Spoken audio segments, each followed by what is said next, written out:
Muy buenos días a todos. Good Bienvenidos. morning, ladies and gentlemen, and welcome to Miami-LAC. Everyone, and welcome to Miami-LAC, the first business forum organized by the Inter-American Development Bank to promote trade and investment opportunities between South America or South Florida and Latin America and the Caribbean.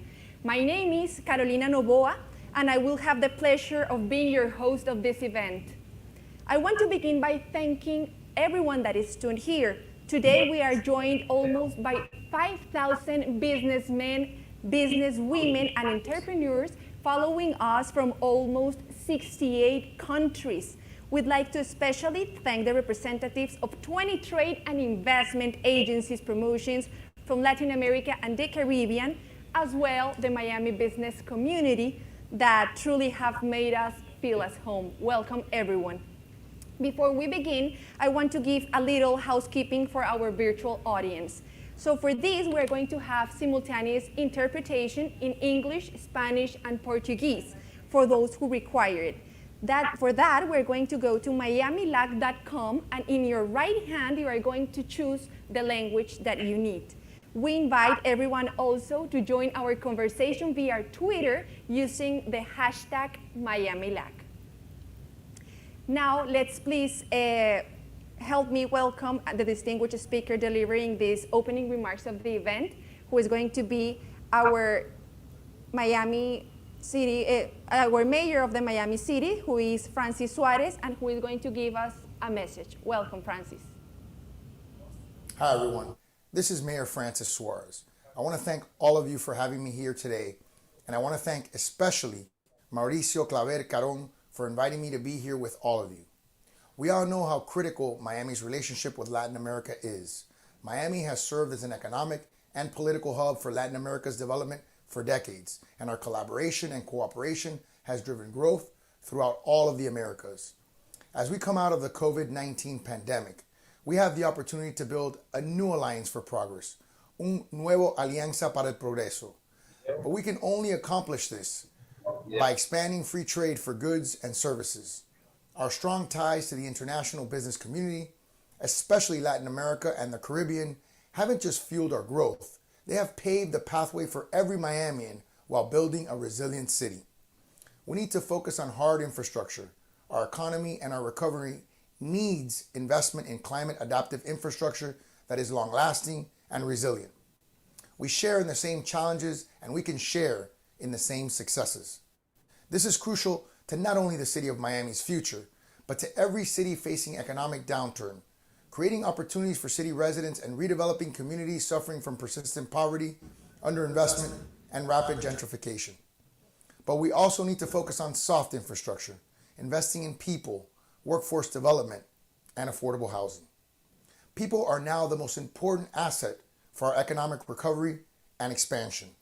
If Miami wants to remain the Silicon Valley of Latin America, we need to continue ushering in the next generation of high-valued residents from all over the world who leverage technology in Miami to grow our economy and that of Latin America. The relationship we share has never been more critical to the lives of the people we represent. Miami's culture and economy are deeply intertwined with that of Latin America, meaning that the economic revival and expansion of Miami are contingent upon the effective revitalization of our neighbors to the south. Thank you again, and enjoy the conference.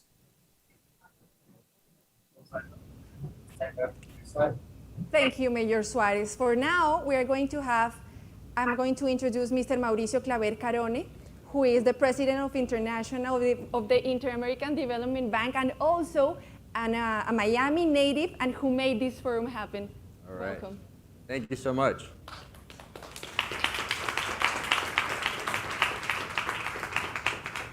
Thank you so much. Good morning. Buenos dias. And let me begin by thanking Mayor Suarez, my friend, for welcoming us to the city of Miami and for helping us launch this event, as well as another great friend, Adrian Arsht, an icon of Miami, whose long-standing commitment to this city and to Latin America and the Caribbean continues to inspire us. Let me just say that it's really great to be here back home, and this is my home. And I am a product of Miami. I'm one of the countless children of Spanish-speaking immigrants and refugees who got their start in this city of dreams. And ironically, I used to spend right here in this neighborhood in Wynwood 2 blocks away to the north, my grandfather had his workshop where I used to work every summer, and my uncle had his video store 2 blocks to the east where I used to work also the summers there, where VHS, yes, when VHS was king. So just look at how far we've come in this regards. But I'm extraordinarily proud to welcome you today to this Miami-LAC 2021 event.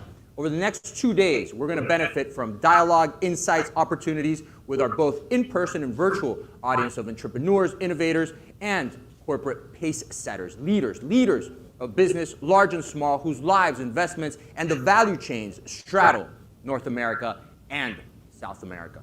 Personally and professionally, it's really an honor to inaugurate the Inter-American Development Bank's first forum dedicated to promoting trade and investment opportunities between South Florida and the region to which it is intrinsically linked, and that's Latin America and the Caribbean. And while the goal of strengthening ties between Miami and the region is not new, and we've talked about it and we've heard it for decades, there is a historic opportunity, a unique multi-generational opportunity that is before us today. And we're here because of the connections we are primed to realize right now by working together, and can only do so by working together. Given the historical relationships and the present-day ties, Miami is the ideal gateway between both continents. And that's why nearly 1,500 multinational firms have locations in South Florida, some of which serve as the regional headquarters for Latin America and the Caribbean. Nearly 1/3 of all U.S. exports to Latin America flow through the state of Florida, figuratively, or thanks to deep water seaports, literally. Now, of course, we need to challenge ourselves. That's why we're here. We need to challenge ourselves to think even bigger, to take it to the next step, to build on the links between North and South America, as well as between the Americas and Europe, and I'd add, Asia, a transatlantic triangle of sorts. In recent years, connectivity itself between Miami, Latin America, and otherwise has also taken on new forms. In many cases, cables under the ocean and satellites high above the earth are what join people and regions together. The digitalization of life and business that has been accelerated during the pandemic, a unique opportunity. There's not a human being in the world today that doesn't understand, because of the pandemic, the importance of connectivity, the importance of digitalization, and how that's going to define the winners and losers of this century. It's given a rise to a new class of entrepreneurs, to new business ecosystems, to new frontiers for investment. The global digital transformation market is expected to grow by almost 25% annually through 2028, and the business process outsourcing market will grow by nearly 9% each year during that same period.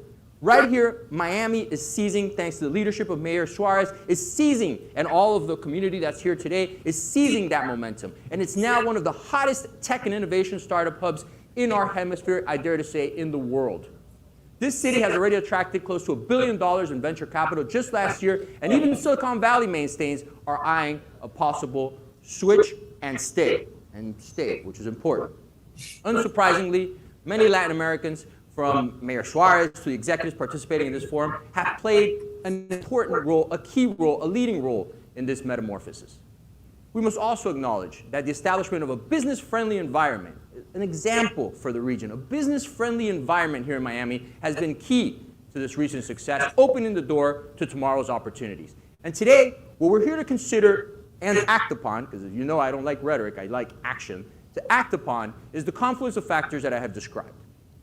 And that's this: the digital transformation of economies and services, one; the rise of Miami as a top tech focus, and the many bonds between the city and the IDB as a region, and what has engendered an immense new opportunity between Miami and LAC, and a new relationship in that sense. We now have the power to turbocharge digitalization and technology-based solutions across the hemisphere. And in doing so, we can work together to create a regional sphere of entrepreneurship and innovation. Both small, medium-sized businesses and larger companies on both sides of the equator growing together, an entire ecosystem. And we can form new value chains and services, expanding financial inclusion, finding new markets, and discovering new and creative ways to tap into them, the development needs that the region has, and what is our job in the Inter-American Development Bank to accomplish. A constellation of other initiatives will support these goals, and we're going to work on many more. One example is our growing relationship with the University of Miami on knowledge sharing, capacity building for small businesses in the Caribbean in particular, which we just discussed yesterday with the Dean. Companies in our region are positioned to be outstanding partners to U.S. firms and entrepreneurs in developing the ecosystem that we envision. Despite the pandemic, and just that, it's a notion of the talent in the region. Despite the pandemic, Latin America's tech industry secured a record 488 venture capital deals in the past year, directing $4.1 billion into the region's startups. That's a testament to the human capital, to the talent in the region. Some of these firms, from the universe to those just starting up to the startups, have already benefited from those links that are established with South Florida and have links to South Florida or are looking for links to South Florida. The latest rankings of reference include 11 Latin American and Caribbean countries amongst the 60 top locations for global services based on factors that include financial attractiveness, people skills, and availability. Latin America and the Caribbean was also the fastest growing retail e-commerce market last year, and the need for capacity in the three T's that we call telework, telehealth, and teleeducation, has pushed to unprecedented levels the needs of the region and the demand as a result of the pandemic. And so now is the moment to digitally refresh the page. Click refresh in our long history of Miami-LAC connectivity. It's a new opportunity, a new world. And the IDB has convened this forum to really help us do so, to execute on this vision. And over the next few days, we're going to explore success stories in high value-added sectors and seek out more opportunities, make more connections. Alongside our experts from the IDB, our private sector arm, IDB Invest is here as well, and our innovation incubator, IDB Lab, the only international financial institution in the world that has an innovation incubator focused on technology. And we're very proud of it. So we're going to hear from entrepreneurs, investors, corporate leaders from Miami and from throughout our region. And we're going to discover new prospects for digital trade, venture investments, small business innovation, while considering the imperative of digital and financial inclusion and the role of governments in supporting that ecosystem we aim to build. And that's where we function in the IDB as a group. On the public sector side, giving good advice, regulatory environments, legal environments, how to make that all the better. So we encourage all of you to make the most of the 2 rounds of virtual matchmaking sessions that we're going to have today and tomorrow. New suppliers, service providers, partners, the possibilities are just clicks away. They are endless. And stay tuned. Because not just today, we're going to have some exciting new initiatives to be announced. One of the key roles that we play here at the IDB is to grow networks and to build partnerships, both bilaterally, multilaterally, and frankly across sectors. This forum leverages the ever-expanding community of entrepreneurs that we already host in Connect Americas, which is the first such network for our hemisphere's success to make business connections throughout the region with the United States and elsewhere. And this event also serves as a special 10th anniversary edition of our Outsource to LAC, which has become the most important business forum of global services industry for our region. These are the elements of a whole-of-bank effort, of a IDB group effort to leverage the private sector more than ever before, because the private sector is going to be the key to the region's recovery. Several of our panelists and participants represent the companies that joined our private sector coalition, which launched in February, the largest private sector coalition in the history of the IDB, which we're very proud to have launched. And both IDB Invest and IDB Lab are redoubling their efforts to mobilize resources from the private sector. As you'll hear from all IDB leaders during this forum, the region's recovery from COVID-19 and the sustainable, inclusive, and modernizing recovery that we must have depends on the leadership of the private sector. It is the key to recovery. And while there's robust opportunity, the region continues to face unprecedented challenges due to the pandemic and frankly due to other factors. The fundamental precondition for recovery, of course, is getting shots into the arms, is the vaccines. We go to sleep and we wake up every day thinking about how to get more vaccines into the region to help increase the volume, the speed, the equitable distribution of these life-saving shots. We're bringing all of our tools as a group to bear. In addition to the wide-ranging lending that we've already provided to mitigate the impacts of COVID-19, the IDB has mobilized, within my first 100 days, mobilized $1 billion for the inoculation effort. And we've directly helped already 10 countries in the region with vaccine purchases and distributions. We're also working with governments throughout the region on a first-of-its-kind instrument, the only international financial institution in the world to launch an instrument that helps negotiate with vaccine makers by resolving disputes over indemnity clauses. And that's critical to democratizing access to vaccines. And as we seek to accelerate the region's recovery, we aim to lay the foundation for growth that is both lasting and transformative. To truly overcome this crisis and materialize the opportunity that's available, we developed a blueprint for reinvesting in the Americas. We call it Vision 2025, reinvesting in the Americas. No doom and gloom, no lost decades, reinvesting, refocused in the Americas. At its core, are 5 priority areas of work that will maximize our efficacy and are provided unique opportunities, multi-generational opportunities that may never happen again, that may never happen for decades to come. 1, regional integration and strengthening value chains, which includes the accelerating trend of nearshoring. It's a reality, it's happening, and no region can benefit more than Latin America and the Caribbean. 2, the digitalization of our economies and services. We're seeing it. Not a human being in the world today, because of the pandemic, doesn't understand the importance of digitalization. 3, support for our critical small, medium-sized businesses. The success story of the United States are small, medium-sized businesses. It's the heart of the economies, and it's the heart of every economy in Latin America and the Caribbean. We should be focused on bridging gaps. 4, gender equality and inclusion across the board. Nothing can have a greater impact on GDP across the region than the inclusion of women into the labor force and breaking the bottlenecks for women financing for small, medium-sized enterprises, which, by the way, are the most successful entrepreneurs in Latin America and the Caribbean. That's right. Women are the answer. And 5, robust action on climate change. No region in the world can benefit more from renewables, from the new opportunities, than Latin America and the Caribbean. So as we work with the region's governments to improve regulatory frameworks for business, to invest in human capital, to build sustainable infrastructure, to empower women, and safeguard our environment, there's an essential role for the private sector here at every step. On digitalization, we estimate that if Latin America and the Caribbean could close its connectivity gap by the OECD average, it would generate 15 million additional jobs, 15 million additional jobs, and increase its GDP by almost 8%. And so we're financing the digital transformation of small, medium-sized enterprises in Guatemala, and we're helping extend the internet to underserved areas in Peru and Mexico, but we need your help too. We need the private sector to do its part. Your investment in digital services is one of, in any of our countries, for example, could really help build a new segment of a value chain, which could very well benefit the small businesses associated with it. Gender equality, environmental standards could be built in from the start. We can start new, setting a new example for the kind of growth our countries need. And that growth and those healthier societies can mean new markets for your businesses down the road. Acting on investment potential today can mean assisting in the effort to reactivate the Latin American and Caribbean economies, to rebuild the societies, but most importantly, what is our bread and butter, to improve lives, which is what we seek to do every day. So thank you for playing that role. Thank you for being with us here at Miami-LAC. And let me also extend a special thanks to Tigre Wenrich and Lab Ventures, which is graciously providing the space for much of our event. We're super grateful for that. And we've put all of our effort into this. Let's put our connections to work. Let's not make this about rhetoric, tell a story. Let's put our connections to work. Let's make things happen. Let's forge new ones. Let's make new deals. Let's create a true tech and innovation ecosystem for development, a digital bridge between Miami and Latin America and the Caribbean, and eventually a triangle with Madrid, Lisbon. That'll be the next step, and we invite all you to join us as well on that. Thank you so much. Appreciate everyone for participating, and welcome and good luck.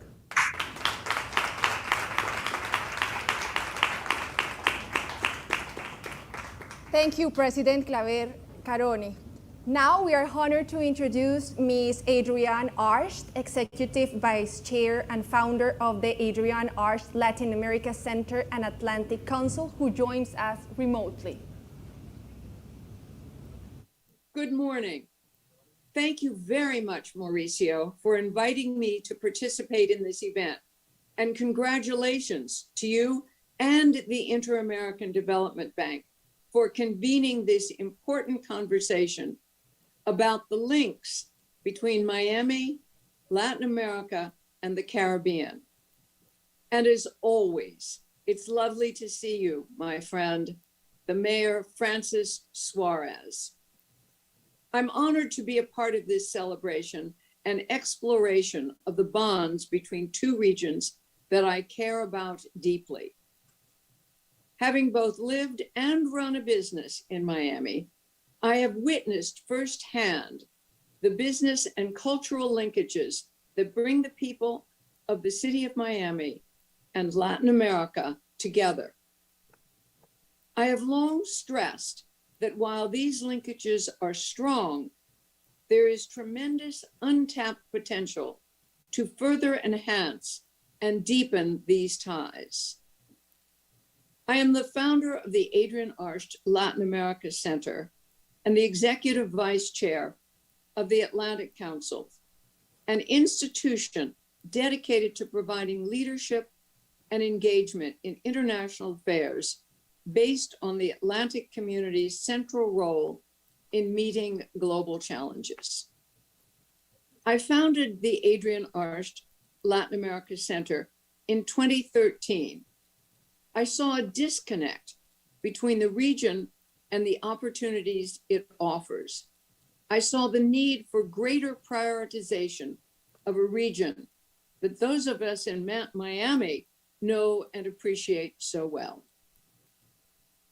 Over the last 8 years, the center has focused on putting Latin America and the Caribbean at the forefront of a broader global policy discussion.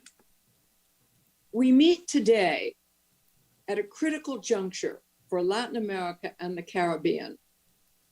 The COVID-19 pandemic has exposed vulnerabilities particular to the region, including struggling healthcare systems, lagging supply chain integration, escalating social tensions, growing unemployment, alongside the weakened corporate and financial sectors.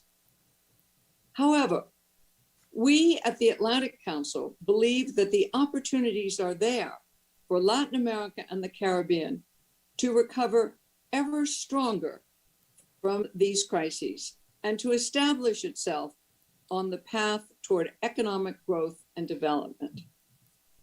The Atlantic Council recently identified several recommendations to help the region rebuild. And I'm thrilled to see how much these align with the steps that the Inter-American Development Bank will be taking under Vision 2025, spearheaded by Mauricio. Our recommendations include investing in physical and digital infrastructure that reduces transport costs and improves connectivity, promoting the implementation of institutional reforms to improve the investment climate, advancing inclusive growth, increasing trade facilitation measures, and modernizing the network of trade agreements in the Western Hemisphere. Based on our assessment, which I know the IDB shares, we anticipate that global firms will diversify their supply chains further, and that the region can capitalize on these opportunities by addressing challenges that stand in the way of its enormous potential. I'm pleased to see the efforts that the IDB is undertaking to assist countries in addressing these issues by developing their trade infrastructure, increasing their investment attraction capabilities, as well as deepening and modernizing their trade policy to better meet the challenges and opportunities of the 21st century. The relationship between South Florida, Latin America, and the Caribbean will be critical in unlocking the potential for rebuilding from the pandemic. And this event today could not be timelier. The potential is here. South Florida is already the gateway to Latin America and the Caribbean for US business and home to one of the largest communities of immigrants from the region. I know that with the right support, these relationships are only bound to keep growing. I'm delighted to help kick off this initiative. And more importantly, I encourage all of you who are taking part in this conference to be bold, be creative. Your innovative spirit will certainly help all peoples across the Americas be more prosperous. Muchas gracias.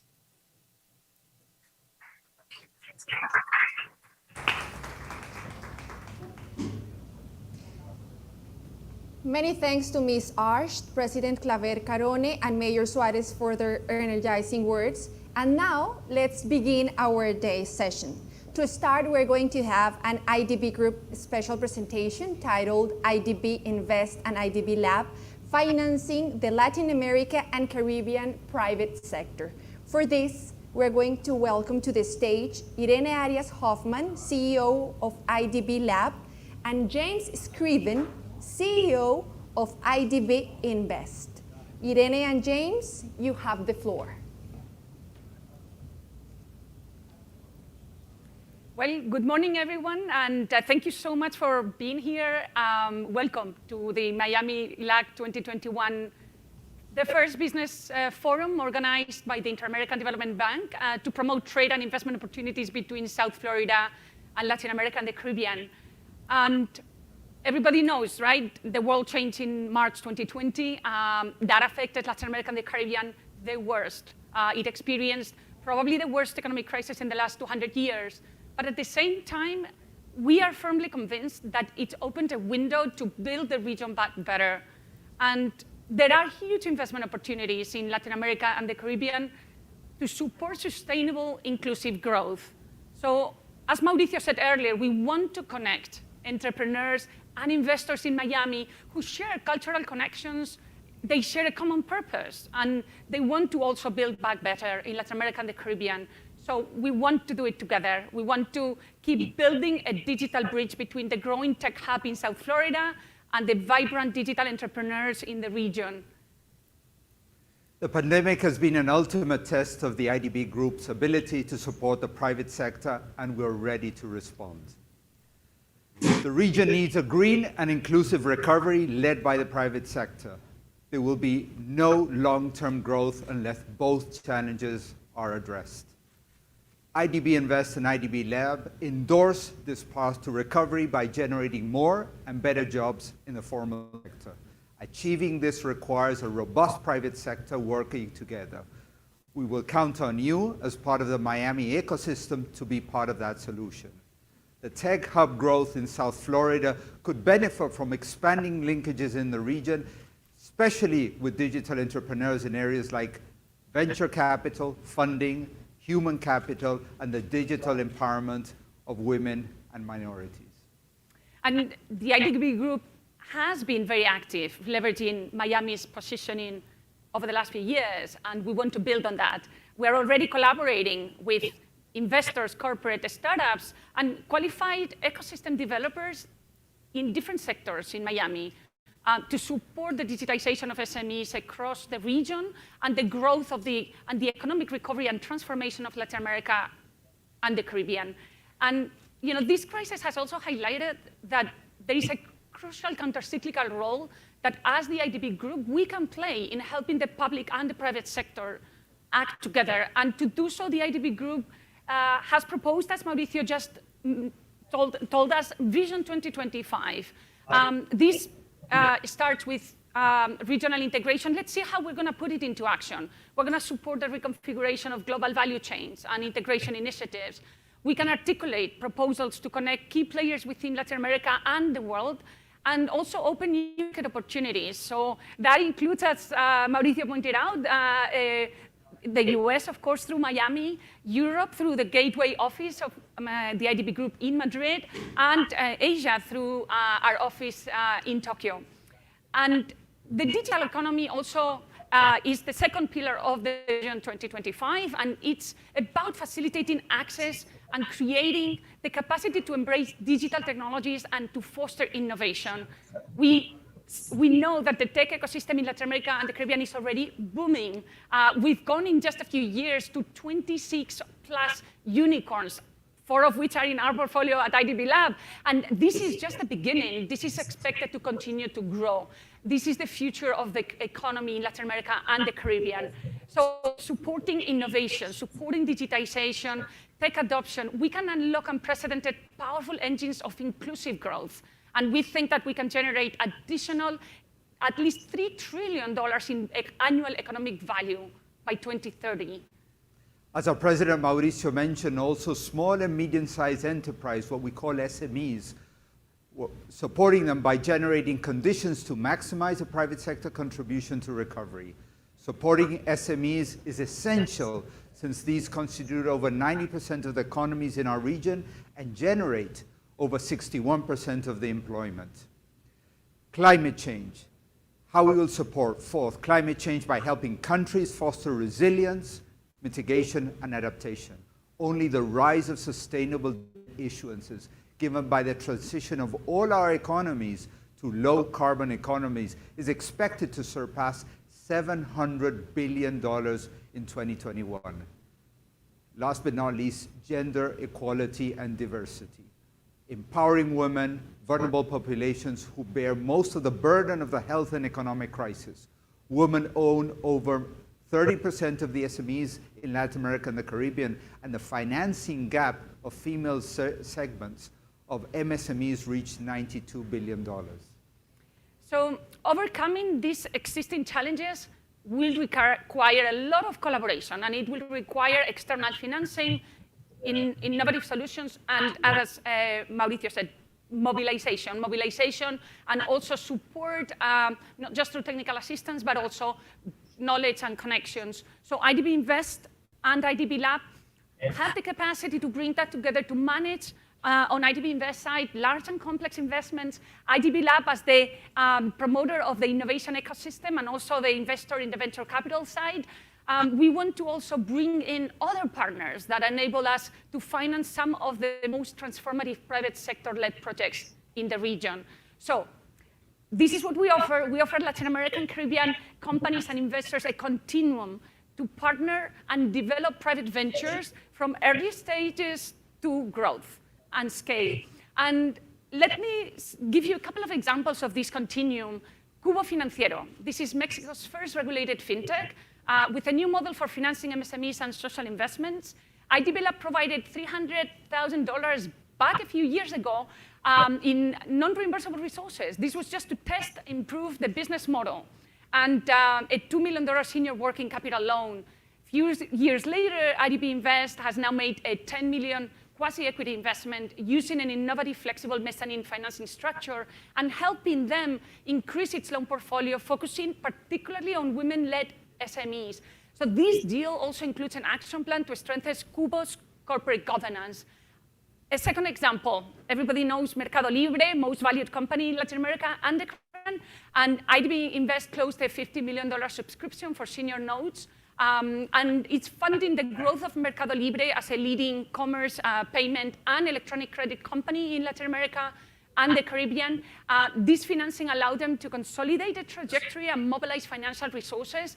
With IDB Lab, we started innovating with them in some of the financing products for all the MSMEs that are in the space and in the network of Mercado Libre. So this is, I think, two great examples of this continuum between IDB Invest and IDB Lab, and we want to continue to do more, have more examples like these.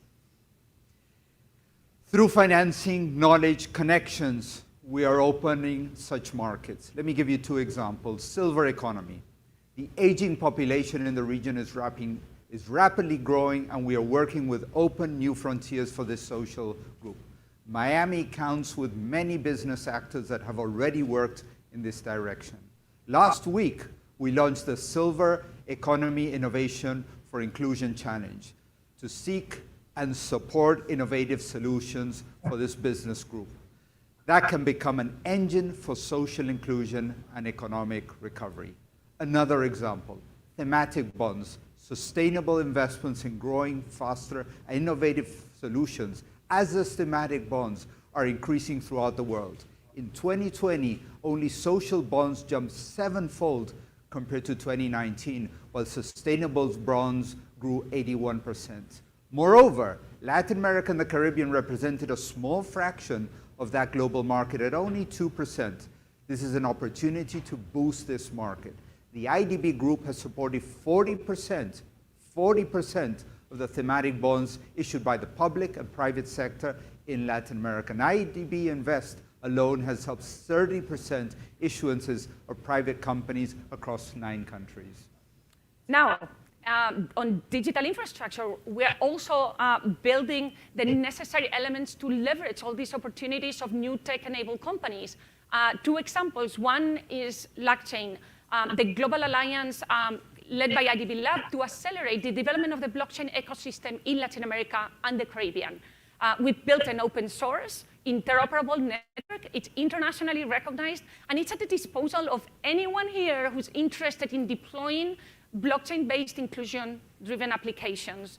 The second example is flagship, because as much as we are embracing technology, we want to do it in a responsible way.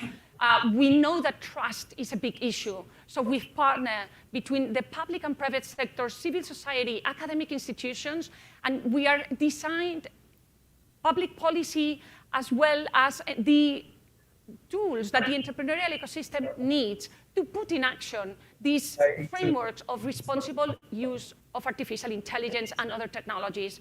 So we've recently launched a tool co-created with entrepreneurs and for entrepreneurs to self-assess their solutions upon these standards of responsible AI. Yes. And they will be able, along the process, upon completion, to obtain a certification. Now, finally, last but not least, we're also inviting you to connect to platforms that, like today, allow us to build these bridges stronger. One is the IDB Lab Forum, which will take place here in Miami in October 26 to 28, and it's going to be focused primarily on the entrepreneurial ecosystem, venture capital funds, and looking at this potential of digital solutions and new business models to improve lives in Latin America and the Caribbean. The second example is We Exchange, and we want to invite you as well for those women who are leading startups in STEM. This is the main platform to connect them with mentors and investors, and we will have a virtual event for We Exchange in December. To sum up, as our president said, we are ready to take risk, supporting innovative solutions to give our clients a continuous assistance from early stage to sustainable growth stages. So we look forward to having a conversation with you, support the region's growth, help build back better together. Thank you so much, and enjoy the rest of today. Hey, Mauricio. Thank you so much for making Microsoft part of the IDB Group Week in Miami. The IDB and Microsoft have a long history of collaboration to drive the development of our wonderful Latin America region. Ever since Microsoft was the IDB's first corporate partner in 2006. Over the years, we have worked together on boosting digital transformation of governments, strengthening digital skilling for employability in our communities, and driving transparency, integrity, and anti-corruption agenda by leveraging the latest technologies. A fundamental part of our joint work has been in driving the adoption of cloud and responsible use of AI technology by public institutions, helping them not only be part of the region's digital journey, but become engines of the digital transformation themselves. One cloud solution I'd like to highlight we are working together is DigiGov. DigiGov is a government and business continuity solution designed in the wake of social distance measures adopted to address the pandemic, making the need for digital transactions even more urgent. Citizens and businesses need a remote and efficient platform to request government services, while government institutions require a solution that could ensure operational continuity in a reliable and secure manner. With IDB leading the initiative among governments and Microsoft working with solution developer Everest NTT to bring the solution to the cloud, the alliance becomes once again much more than the sum of its parts. We're passionate about the many solutions that our partnership with the IDB opens for governments, communities, and individuals across Latin America and the Caribbean. We are really especially inspired by the new opportunities going forward in the IDB and the Microsoft partnership to empower our region to achieve more. Thank you. Muchísimas gracias. Ahora arrancamos con el primer panel conversatorio. Thank you very much. We will now kick off our first panel on boosting the Miami-LAC digital trade ecosystem, opportunities for growth in the Americas. This panel will be in Spanish and will invite Mariana Castro, Vice President for Sales, Marketing and Operations at Microsoft Latin America, as well as Maria Paula Regui, Senior Vice President at Mercado Pago, who will be joining us from Argentina. Marcos Dantes, founder and CEO of Startup Mexico, who's joining us from Mexico. Victor Kong, CEO at Cisneros Interactive, and Fabrizio Operti, Manager of the Integration and Trade Sector at the Inter-American Development Bank, who will be moderating this panel. First, a few comments from Fabrizio, who will provide the background for our session. Well, thank you very much and welcome. Good morning to all of the audience here in Miami and to the nearly 5,000 business people, men and women from over 76 countries in the region and the world who are connected with us today virtually. For me and for us, it is an honor to speak to all of you live after so many virtual events and so many months of the pandemic. And what better place to do so than in this city of Miami, often referred to as the capital of Latin America and the Caribbean, the city of sun, and which is also natural reference and connection for our region between LAC and the United States. And today more than ever, because it's also becoming the next technological and entrepreneurial hub in the United States. So we're very excited.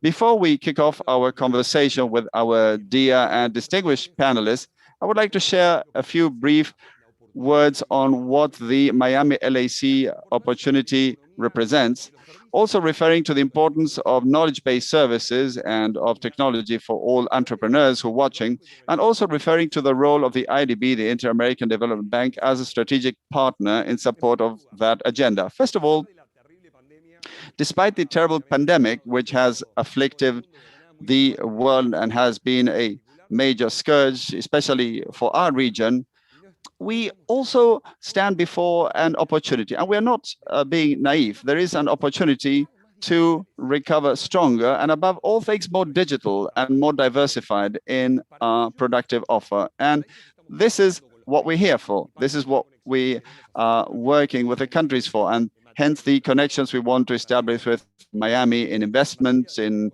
entrepreneurship, and in the field of the digital economy. We want Miami and the region to both win, and that is the link we'll be speaking about.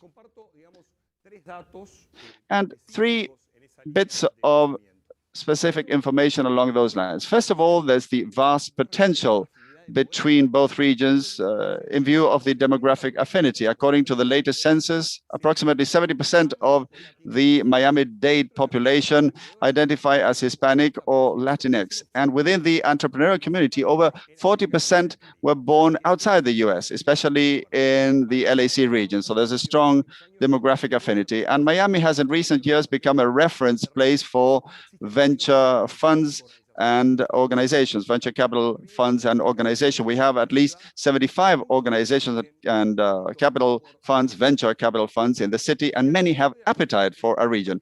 Finally, the south of Florida is the main trade hub, Mauricio mentioned this, between the US and the LAC region.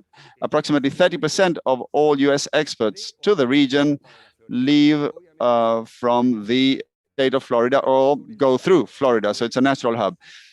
Next, on the sector, the knowledge-based economy and businesses. Our studies at the bank show that businesses exporting services are more productive than those that export goods. In fact, their productivity levels are 7 percentage points higher than the other ones. So it's a key sector. On the other hand, these businesses are natural job creators. Human capital is a key production factor, and therefore they help diversify the export basket. The services sector, on average, absorbs 63% of jobs in the region. Isn't this important in the time of the pandemic, which has led to the loss of at least 25 million formal jobs in the region? This is important for employment and for economic recovery in a sustainable way in Latin America.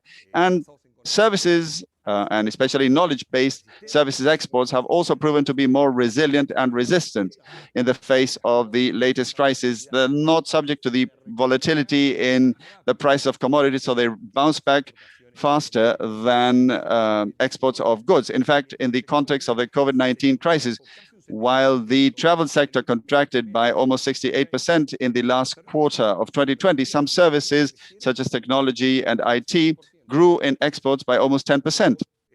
So that somehow goes to show. And finally, to conclude, the IDB as a partner. How can we partner in this field? Guided and inspired by our Vision 2025, spearheaded by our President Mauricio Claver-Carone, we have as a core element the regional value chain, especially with regard to knowledge-based services. We have 9 programs amounting to almost $130 million in this field. My country, Uruguay, in 2011 approved a loan in this area involving over 212 businesses. We trained 8,000 people with employability in areas such as corporate services, architecture, IT. In Chile, we are also present through a digital talent program. And this is so that the businesses that are listening may actually avail themselves of these programs. We have 15,000 people and 1,000 businesses that will have done this by the end of 2022. And we're also operationalizing the orange economy, making it a business with regard to knowledge-based services as part of an ambitious program. And of course, in the Caribbean too, in Jamaica, we have a global services project. We are training people. The curriculum is designed by the private sector, the employer, the investor. This is very important. These are private-public partnerships, and this is what also leads to this being so important, because it takes two to tango, or to dance salsa, and to grow economically. You need the government, but also the market. So this is why we so firmly believe in the public-private partnership. We also have Outsourced to Land, which is a forum targeting the services sector. It's into its 8th edition, and many of the entrepreneurs, as part of the Entrepreneurs Network, we know are listening to us, and we think that's great. And we also think it's very important to have these bilateral business meetings that will be taking place and that we are organizing within the context of this forum here in Miami, along with those entrepreneurs that are watching. Conecta Américas. Nuestra red, conectaamericas.com. And finally, Conecta Americas, our network, conectaamericas.com, is the main network hub of the region. We have more than 500,000 business persons connected. This is a global good connecting 180 countries, and it offers both purchasing and training. More than 40% of companies belong to the tech sector, and Connect America is also present. We have 700 companies registered here from Florida in different sectors. Obviously, we invite many more companies, but we're going to talk to our panelists now, who are going to be writing the story of Miami-LAC that's already underway with this effort from the private sector. Welcome to you. Welcome, Mariana. It's good to have you here, and we'll begin with you. Why is Miami a great option to set up a regional hub for Latin America and the Caribbean, as you have? Why does it attract so many entrepreneurs from Latin America and the Caribbean? Thank you. Thank you. It's a pleasure, Mauricio, to be here. You've said many things already.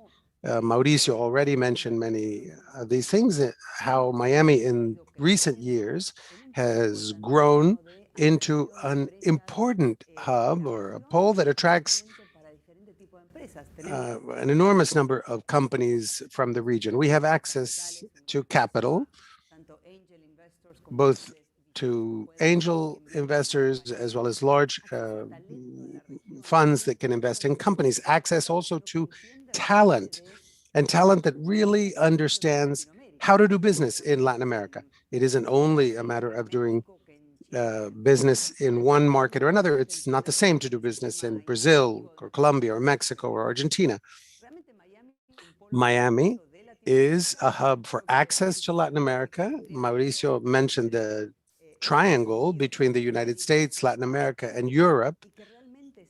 And it truly is that. It is the gateway to the United States and of access here, but it offers an enormous stability, the ability for companies to think long term, to understand how you can plan for long term growth. All of this is key.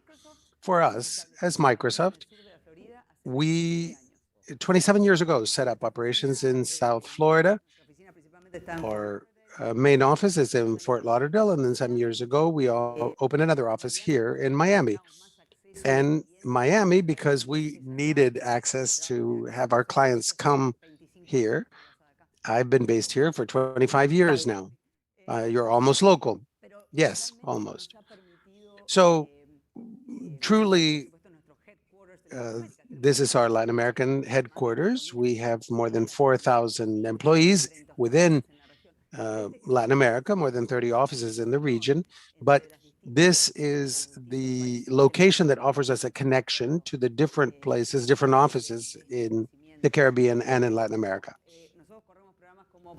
And from here, we run Microsoft for Startups, programs that allow us to connect an entire ecosystem of startups, companies that need access to technology, that need access to capital, or marketing know-how, how to reach new clients, and our digital native universe as well, where these are companies that all also connect to large companies in Latin America. We work with Ecopetrol or the Cemex investment arm, and we're present in able to be present in different countries in the region with companies that need parts of this ecosystem. And I think this is just now beginning. We heard the mayor at the beginning of our meeting, and we see that there's a great growth ahead of us. There's a lot of additional input needed from the private sector, and obviously also support from the city. This will give us more access to all of our countries. And we'll talk in a few minutes of all of the recovery that is possible in our countries. You inspire us, Mariana. Thank you. You were a pioneer, and we want to be part of this enthusiasm and of your team. We'll now move to Maria Paula Arregui, Senior Vice President of Mercado Pago from Argentina. These are hybrid meetings. Maria Paula, welcome. And we are going to ask you, what is the role that Mercado Pago has in the region? What are the employment opportunities and opportunities for economic recovery? What is the impact of this for users in the region as well as for customers? Thank you, Fabricio. It's a pleasure to be with all of you. I always say it's always difficult to explain in a sentence what Mercado Pago does. I like to say this, telling the story of 4 reincarnations. We started in 2003. This is an 18-year trajectory. We began in 2003 with digital payments for Mercado Libre. That's our marketplace. We wanted to bring to Latin America the online purchasing experience where often we weren't finding the opportunity in our region, so we decided to build it. In 2009, we started our second rebirth with all of these real-time purchasing that would include cards, payment opportunities for people who are not members or who are not participating in the formal banking sector. And so this was set up to allow any company, any person, regardless of their technological certification. And then we continued with the growth of cell phone. This opened up a whole new opportunity for us. In 2014, we took the decision to promote investment of those companies and businesses needing a way to be able to bill physically in their stores. And so we added prepaid cards, credit lines, payment flows so that that digital money could also be digitized and be used. And finally, 2 years ago, I would say, realized that many of these piecemeal financial solutions that we had created as a complement to some of our sellers could also be packaged into a universal free digital account. And through this, we could reach many Latin Americans, individuals that somehow, whose doors were not open yet to all these kinds of payment and financial solutions. So that's where we're creating value in the area of digital payments, investments, alternative credit sources, and finally, last year, of including euros. Thank you, Mariano. I hope that in all of these reincarnations, we're able to see cybersecurity solutions, new employment opportunities for these sectors that are growing and that have such an important effect in companies such as Mercado Pago. And we now move to Marcos Dantus, founder and general director of Startup Mexico, who joins us from Mexico. So we're going to ask you, Marcos, about Startup Mexico. One of the roles here, we understand, is to stimulate and resources from the United States for Mexican startups and to use Mexico also as a bridge for these efforts. How has the pandemic impacted the economic crisis in some countries in Latin America, especially looking at the opportunity that this important crossroads represents? Thank you. Thank you for the invitation. Let me say, first off, that I would say that Startup Mexico is the opportunity to create opportunities through innovation. One of the axes on which we have worked is to use Mexico as a natural geographic bridge and connection between the Anglo-Saxon world. In the same way that Turkey is able to be a bridge between Europe and Asia, Mexico geographically, seemed to us, can be a bridge and a link to join together Latin America and the United States. And we see this as an opportunity to get Latin American startups access to the US market and vice versa, to also get US or Canadian or even European startups, giving them access to Latin America through programs such as Soft Tender. More than ever, I think the pandemic has really exported this economic effects in Latin America. Mexico is a significant example of this. We're even more severe. And the need to globalize their efforts for companies to attack new markets and to grow, especially for the US market. Miami plays an absolutely key role in this. This was mentioned already as the capital of Latin America, so-called, but also culturally, it's the most similar region to Latin America. The pandemic really has made this opportunity just grow even more so. Thank you, Marcos. And we also see many of our participants are export agencies of Latin America and the Caribbean.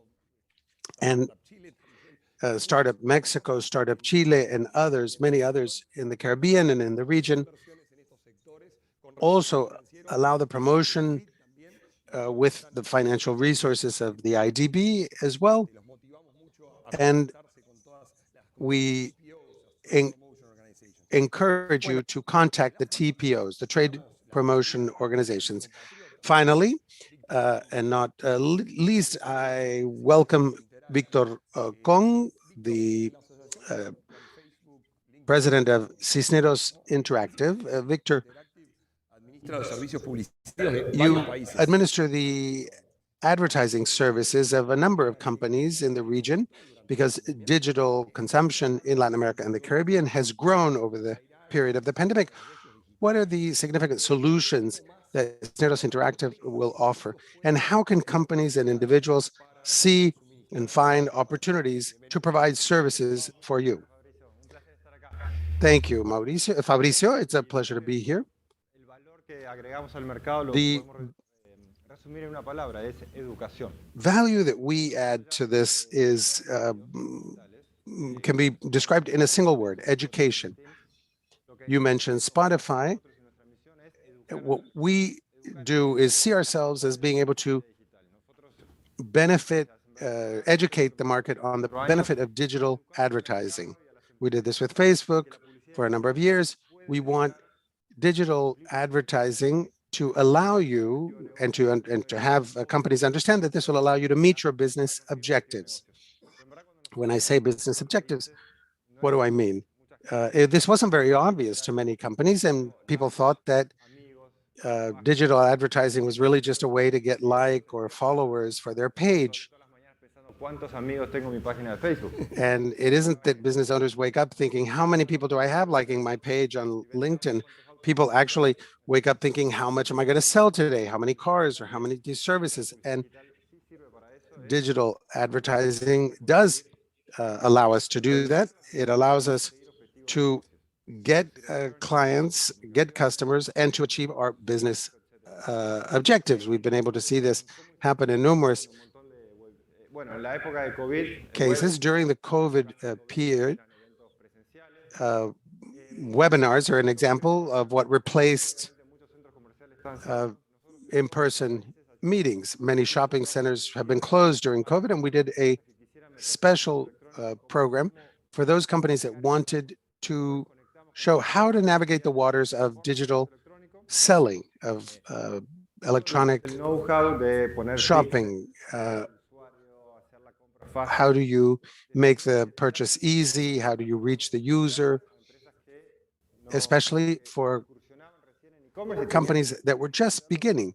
And in 1 month, they thought they were going to do over the course of 5 years. Another benefit is that we offer a more practically oriented service. We offer local billing in 17 countries, how to address the tax issue, how to avoid having to send money out of the country. Thank you. Perfect, Victor. So all digital advertising entrepreneurs, designers, web, we're interested in easy advertising solutions. And in the process that we are still living through in the region, we're still in a period of transition. We hope we'll be able to transfer out of as quickly as possible, but obviously the e-business and digital markets are ever more important.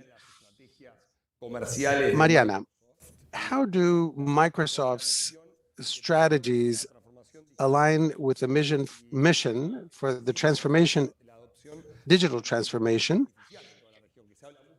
and for bringing the benefits of artificial intelligence to the regional business space? Let me share with you what we see in the area of digital transformation. The pandemic, of course, represented an enormous acceleration in terms of this acceleration, because we saw the need of companies to be connected, students studying remotely.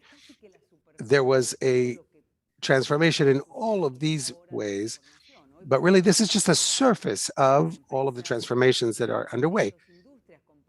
Entire industries, sectors have had to rethink and reimagine for themselves what are the products that we need to reach the market today. What do our clients need? What do our own employees need to be able to work? Thanks to digital technologies.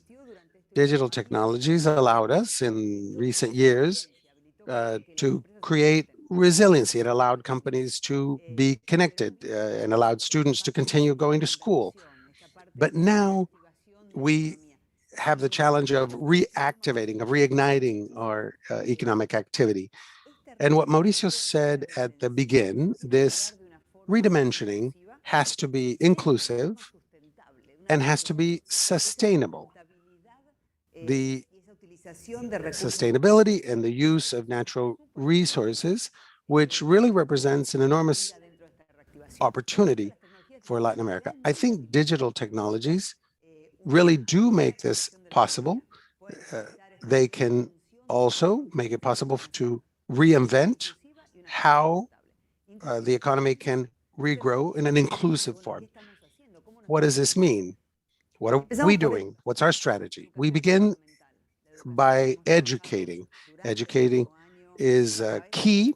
We've done so over the last year of getting children connected to schools for them to be able to keep learning, not only to be connected, but to be able to collaborate with each other, to learn.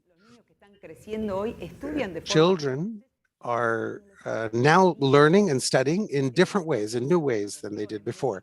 We see examples throughout the region. In Mexico, we worked with the Secretariat of Education, and we worked in the kindergarten to 12th grade.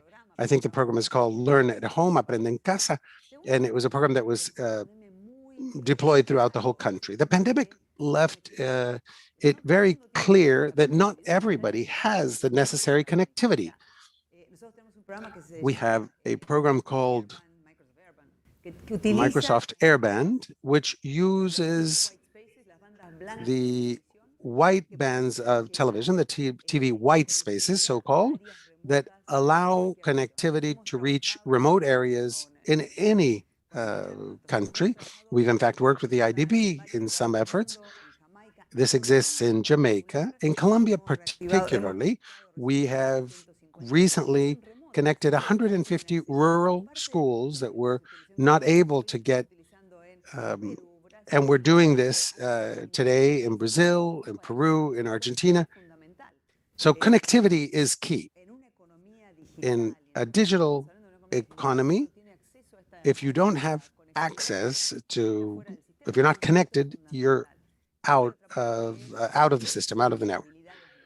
Also, skilling, I think, giving new skills. This requires the development of new skills, and this is absolutely key for everyone in the region. The pandemic also left many people out of a job, and to rejoin the labor economy, they need digital skills. Through Bill Gates, that foundation, we worked with a program to train 25 million people, 30 million today, of which 7 million are in Latin America. We have programs in Brazil, for example, with Minds Brazil, where we are connecting not only skill building, but also together with employability. Then we also need new investments. Companies have to invest in solutions in the region. We expanded the data center in Brazil, a new Mexico-based one, and in Chile.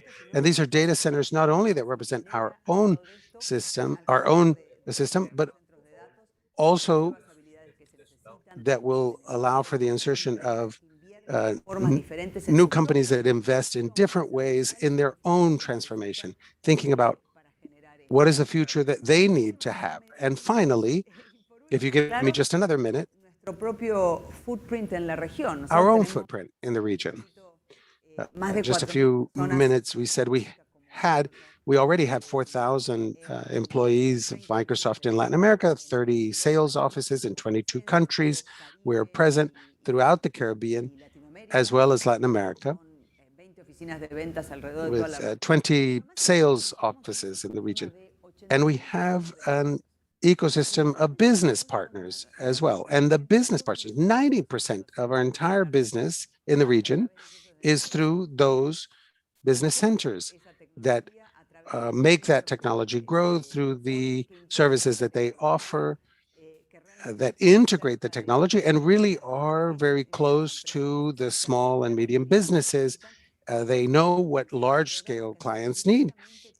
And this is closely tied to our effort with the small and medium business sector, which most badly needs this reactivation after the pandemic. Then they need all of the things that I've just mentioned. They need skill building, they need connectivity.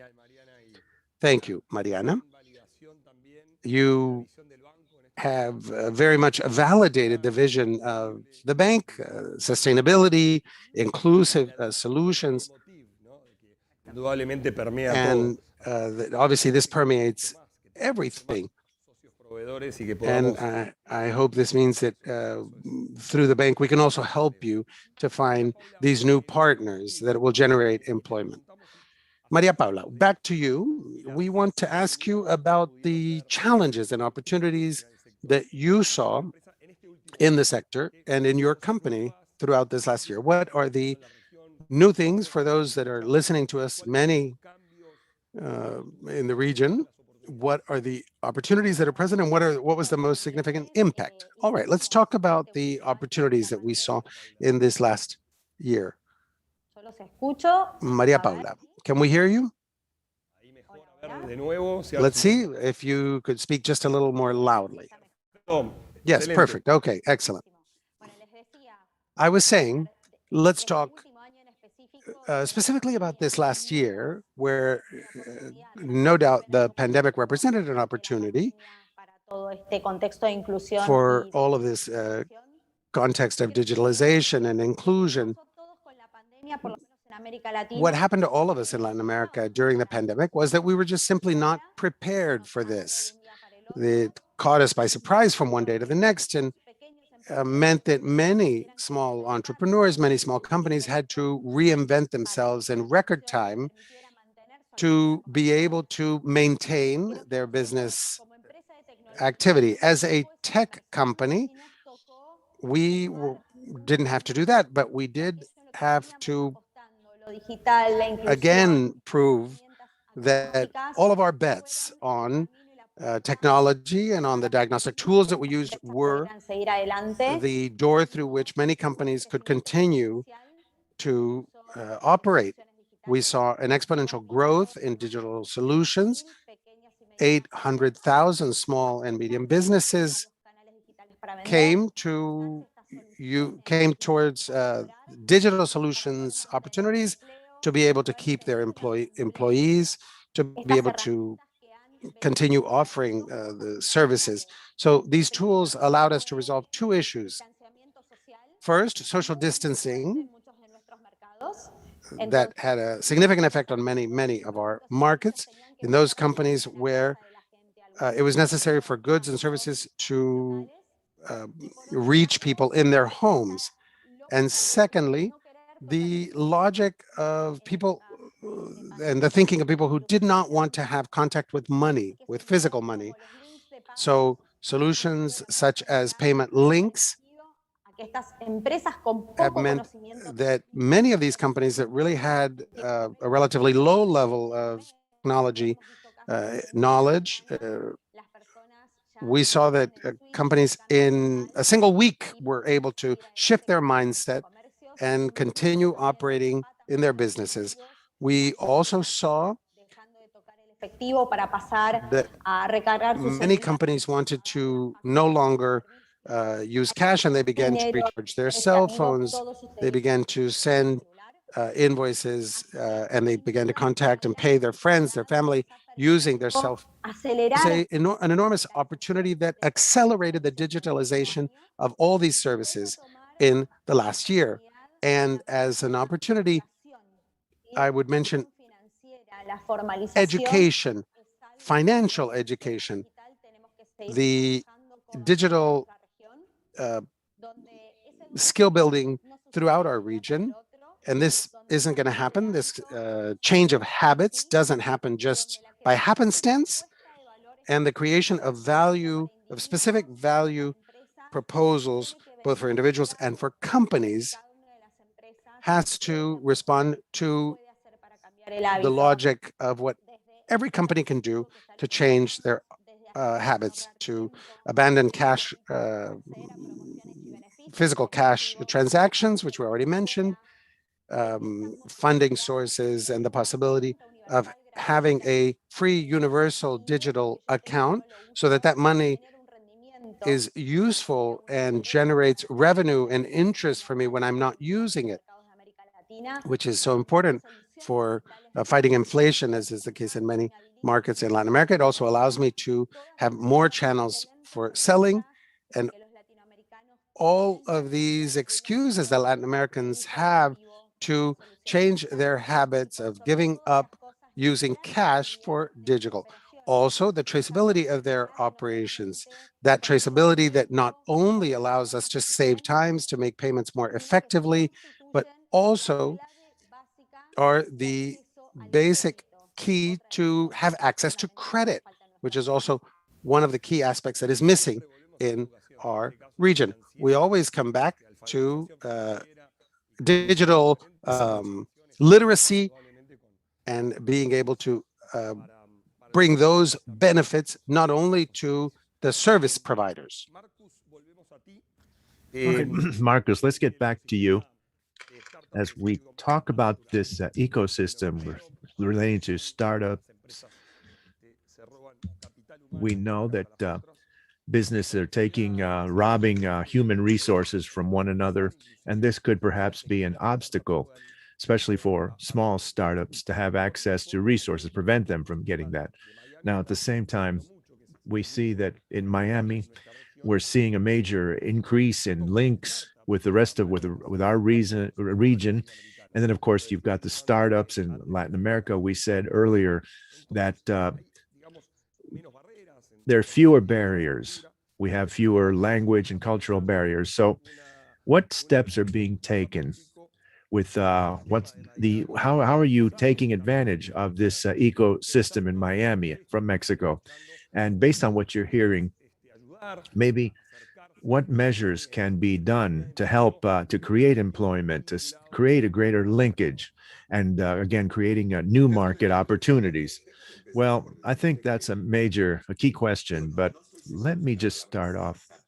I don't know if the word would be saturated Silicon Valley ecosystem, but I think that ecosystem has, we know that the prices of talent have just skyrocketed, and many people are now leaving Silicon Valley.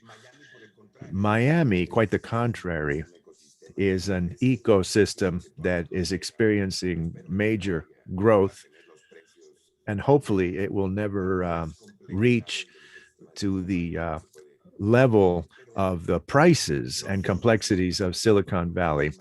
But what we've done in Miami, well, some of the adventures that we've created have increased in growth, and we've invested significantly, and many of these have moved and migrated to Miami.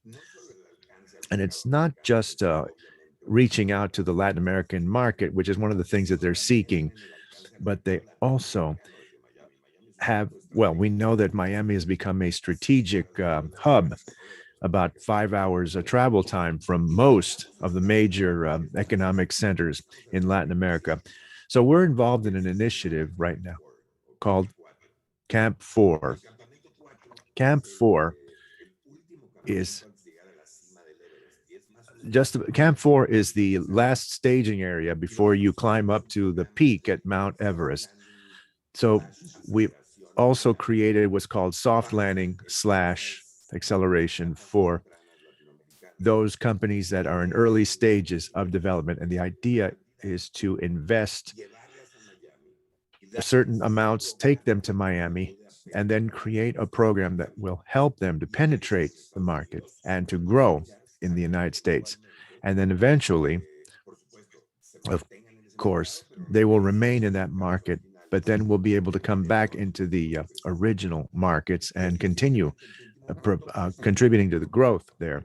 So I think we'll be able to have these things more frequently with startups and select some that have specific innovations that might be of interest for the U.S. market, and take them to the US market and empower their growth in a location that is much less hostile to many of the locations in Latin America for new entrepreneurs.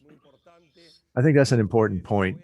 You provide, well, that service, and there are also many businesses that we've become familiar with over the last few days who are also focused on trying to facilitate that soft landing, especially small and medium-sized technology businesses that come in and they are hiring out throughout the region. So we try to create that matchmaking opportunity. We're hosting hundreds of meetings this afternoon in Miami at business to business 15-minute meetings where they get to know one another, and then they continue with the discussions through the connectivity.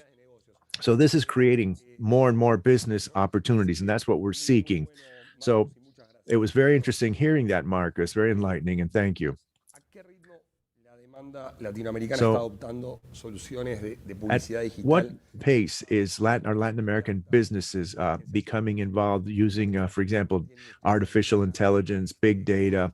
How do you see the emerging profiles, and what are some of the lessons learned from these businesses that need to adopt these new technologies, follow them through, update them, and continue moving with developments? Well, very quickly, the big data and AI solutions are, well, 70% of digital advertisement goes through Google, Facebook.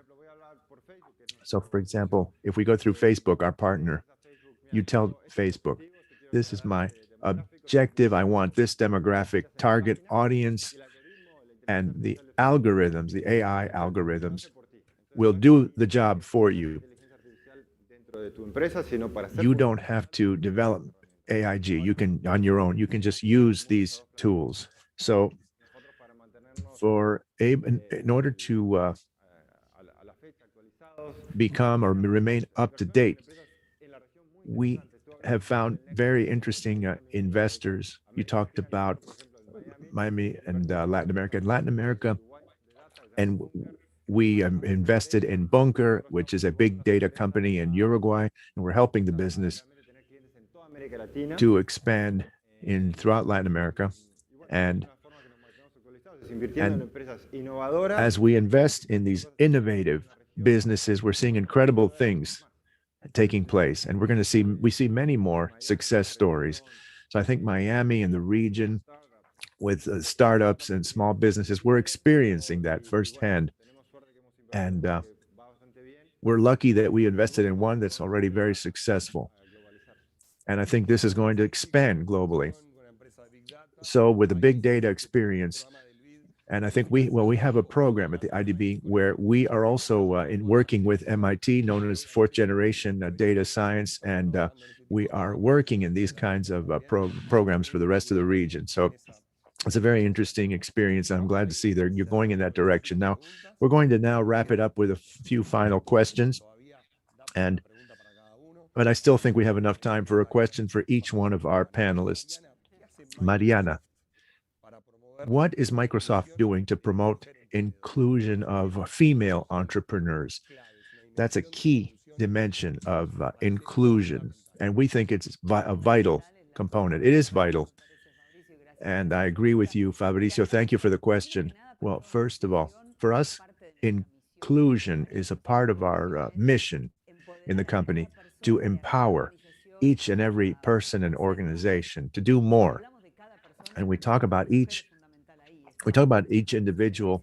Women are crucial and, again, essential. So we work in different ways, both internally, as to see how we can help women grow with work through Microsoft. And it's been a long journey to better understand how to empower women so that they can continue growing within organizations up the ladder of many different positions. We see female entrepreneurs where most of the investment capital doesn't necessarily reach to women. It depends on the statistics that you see. But today, we still have a long way to go in trying to promote and connect women with investors and looking at the exchange programs to connect female entrepreneurs with investors.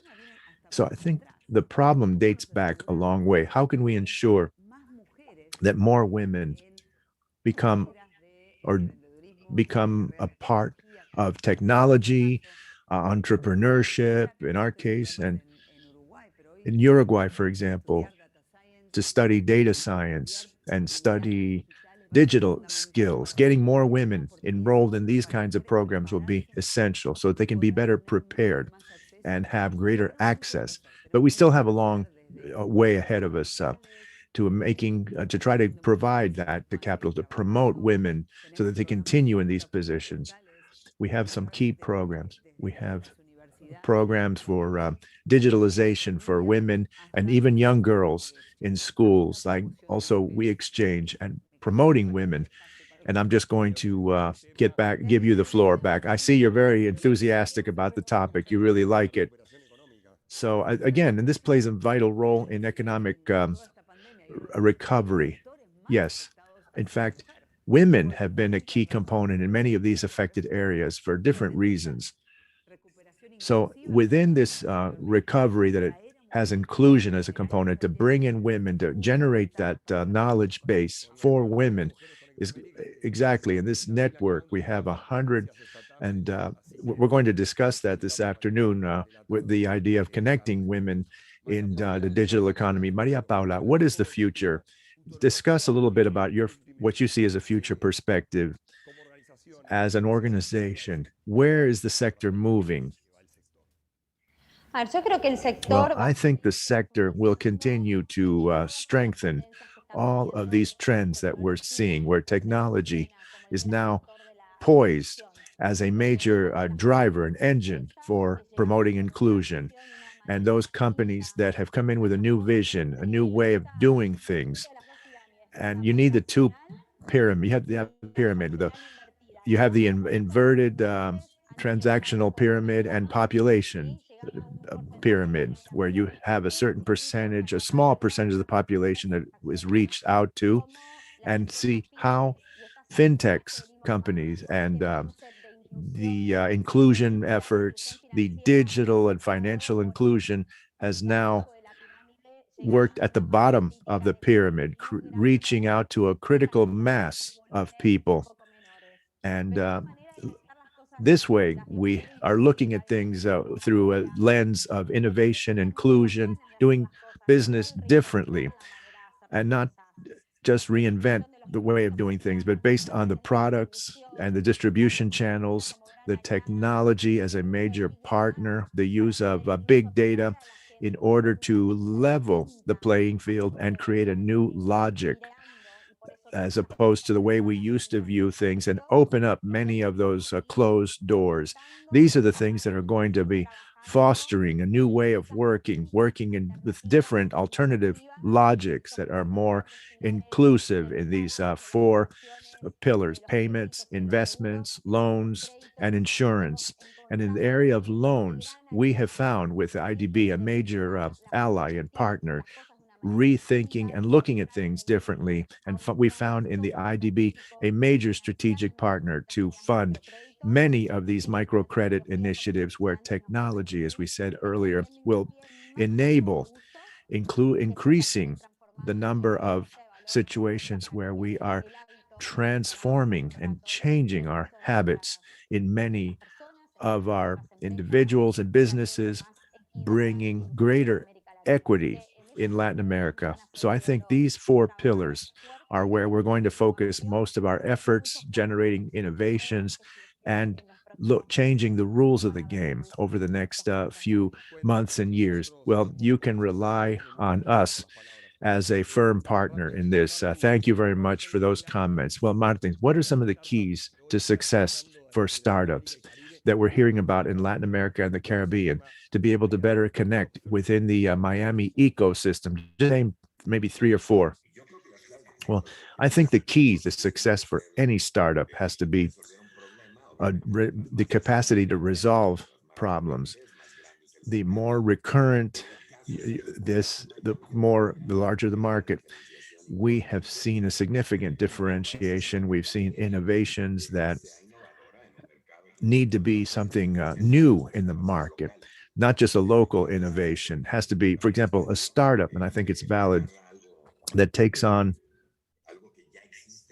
something that already exists in another country and they adapt it to their own country, is not going to be as successful in the US market because that innovation already exists. But if you bring in a new way of doing business, I would say that's valuable. And also, you need to have a team that has an international scope and range, that they're able to successfully penetrate the market, people that are willing to learn English and travel. And I think Miami might be an exception to that as far as the English language. But I believe that one of the major advantages of the Miami ecosystem is that it has many cultural and systemic advantages in the US market, where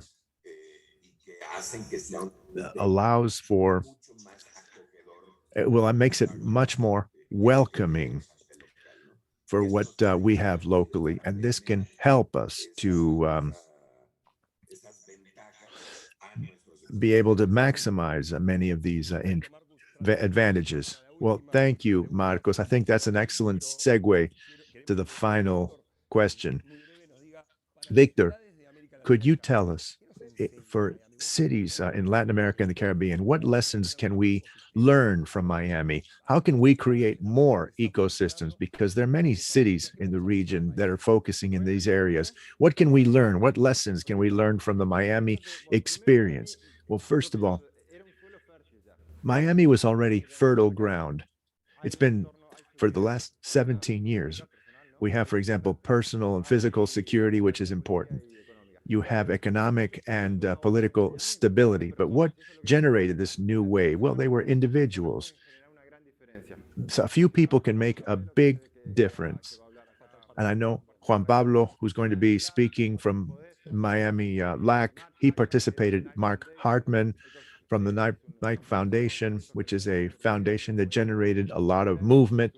Endeavor, which is a nonprofit startup, also involved. So in other words, you had a few individuals that really unleashed this whole movement. Now it's much bigger, of course.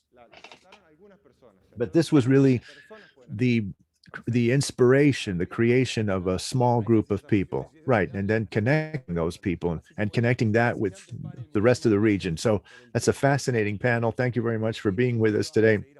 And I think this encourages us to continue with these efforts. Thank you. Thank you very much. We will now begin the session titled Opening Doors to the South, Miami-based venture capital funding Latin American and Caribbean startups. So we welcome back Irene Arias Hoffman, CEO of IDB Lab, who will act as the session's moderator. And also we will have Ana Paula Gonzalez, who is the director of the Miami Initiative at SoftBank, Michelle Apps, managing director at Manatech, Tigre Wenrick, CEO at Lab Miami Ventures, and Jocelyn Cortez-Young, CEO and founding partner at Minerva Capital Group, who joins us remotely. Thank you all for being here. Irene, the floor is yours. Well, thank you very much, and hello back to everyone. And for those who haven't seen me yet, I'm Irene Arias Hoffman, CEO of IDB Lab, the innovation laboratory of the Inter-American Development Bank. It's a pleasure to be here with these 4 amazing investors and partners in Miami, 3 of whom are with us today here in the room, and Jocelyn, who's joining us remotely. And I'm looking forward to really unpack what we discussed this morning in terms of the potential of building this bridge, innovation bridge between Latin America and Miami, and much of what was discussed in the previous panel as well. It seems that these 2 ecosystems, Miami and South Florida, and Latin America and the Caribbean, are or can be strongly connected. they already have a lot in common. There is a rise of the startup ecosystem in Miami. It's happening almost hand in hand with several ecosystems in the region. And investments in South Florida, as we heard earlier, went up already over $2 billion in 2020. In Latin America and the Caribbean, we've also seen a huge rise in the last few years, and it closed with about $4.5 billion in funding last year. So we did a study of the tech ecosystem in Latin America and the Caribbean called Tecnolatinas. And here we saw that this trend is expected to continue, and where the potential is, in which verticals. And we looked at some of the higher potential verticals and how, in terms of potential economic growth, and that could represent about $5 billion by 2030. So there is no doubt that there is a potential to unlock this value, and that could happen faster if we connect better Latin America and the Caribbean with the Miami hub. So that's why we're here. And these connections between South Florida and Latin America and the Caribbean is also seen in the entrepreneur's trajectory. We've seen Latin American and Caribbean startups that are now operating out of and maturing in Miami, and that are serving Latin America and the Caribbean in a very effective way from having one foot here in Miami. Examples of that are Skylum, or for example, the company Novo Payment, and there are others, of course. Here in the room, we have the founder of FinConecta, Jorge Ruiz, and other IDB Lab portfolio companies. So we want to shed some light and really go beyond these headlines and look at what are the specific trends and opportunities, and hear directly from all of you and learn with all of you. So we're going to start with you. If you can tell us a little bit about who you are. And I should start by thanking you for hosting us in this amazing space. So tell us a little bit about, obviously about you, but also how do you see, how you've seen the evolution of the Miami Tech Hub and what it represents in terms of this opportunity to bridge with Latin America. No, thank you. Thanks for inviting me to the panel. It's great to have the event here. T. Gray Wenrick. I run the Lab Miami, which is Miami's original co-working space right next door to the theater where we are now. Opened in 2012. And then in that space, we started a venture studio or a venture builder focused on building startups that serve the real estate and construction industries. And then just this year, we launched a small seed fund also oriented on towards prop tech startups. But I would say the history of Miami tech and Latin America tech are intertwined, and it goes much further back than I think most people realize. I remember in 1999, before I moved here in 2003, but in my previous life in management consulting, we were doing some work with Visa Latin America, and we wrote a whole report about the emerging e-commerce industry in Latin America and how big was it, how fast was it growing, and what was going to happen. And at that time, everyone was talking about Miami as Silicon Beach. I think some of us have heard that now again recently. That term has been revived.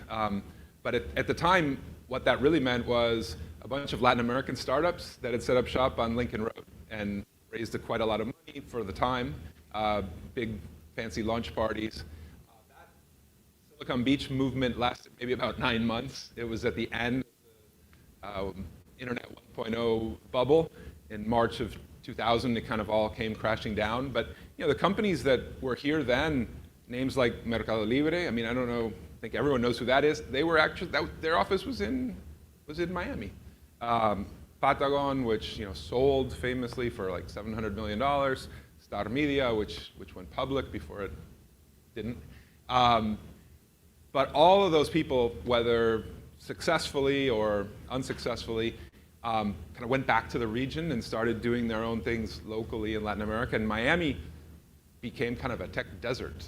And there was very little going on. When we opened next door in 2012, there was a couple small meetup groups, but there really was not much to Miami Tech. But we've been working on this for over 10 years. I would say 2012, 2011, 2012 is kind of when it really started. And it's been building very slowly, but, well, I think that the analogy that I would use, when a lot of people talk about innovation and tech innovation and exponential growth, there's all these stories about how something that doubles every year, if it starts out really small, you don't see it. And so it's doubling every year, and to us, it seems flat. At some point, there's an inflection point, and boom, everyone notices. It's not that the rate of change is any different. It's just that it's now gotten to a critical mass where we all notice it. And for me, that's what's happened in Miami Tech.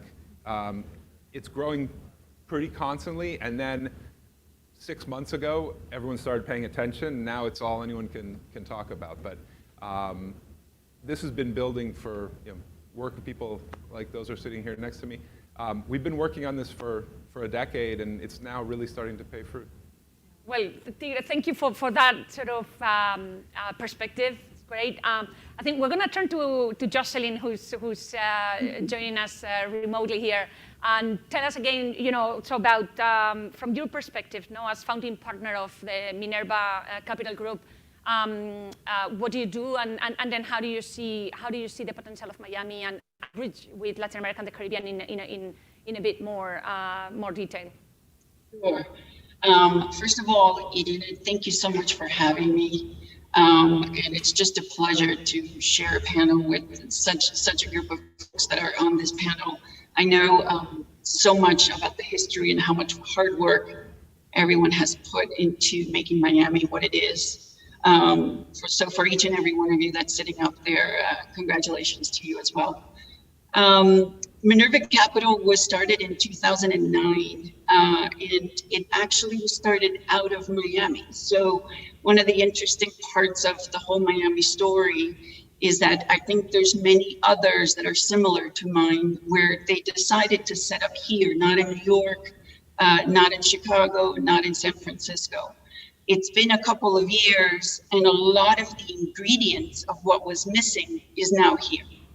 Part of it is technology, part of it is capital, and part of it is having the correct infrastructure from a both public and private structure, policymaking, to be in place so that all of the companies that come here have the right infrastructure for them to be able to build.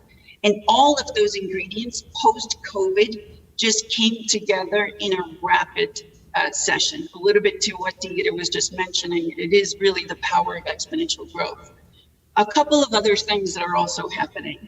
The region in itself is now having access to a lot of the managers that are based in Miami. And a lot of them are having direct access to the managers. So whereas before you had to go through a university in Buenos Aires or an accelerator in Mexico City or some form of contact in Sao Paulo, now there's LinkedIn. Now there is a form for you to have direct access to any of the managers based in Miami. And that really is a paradigm shift.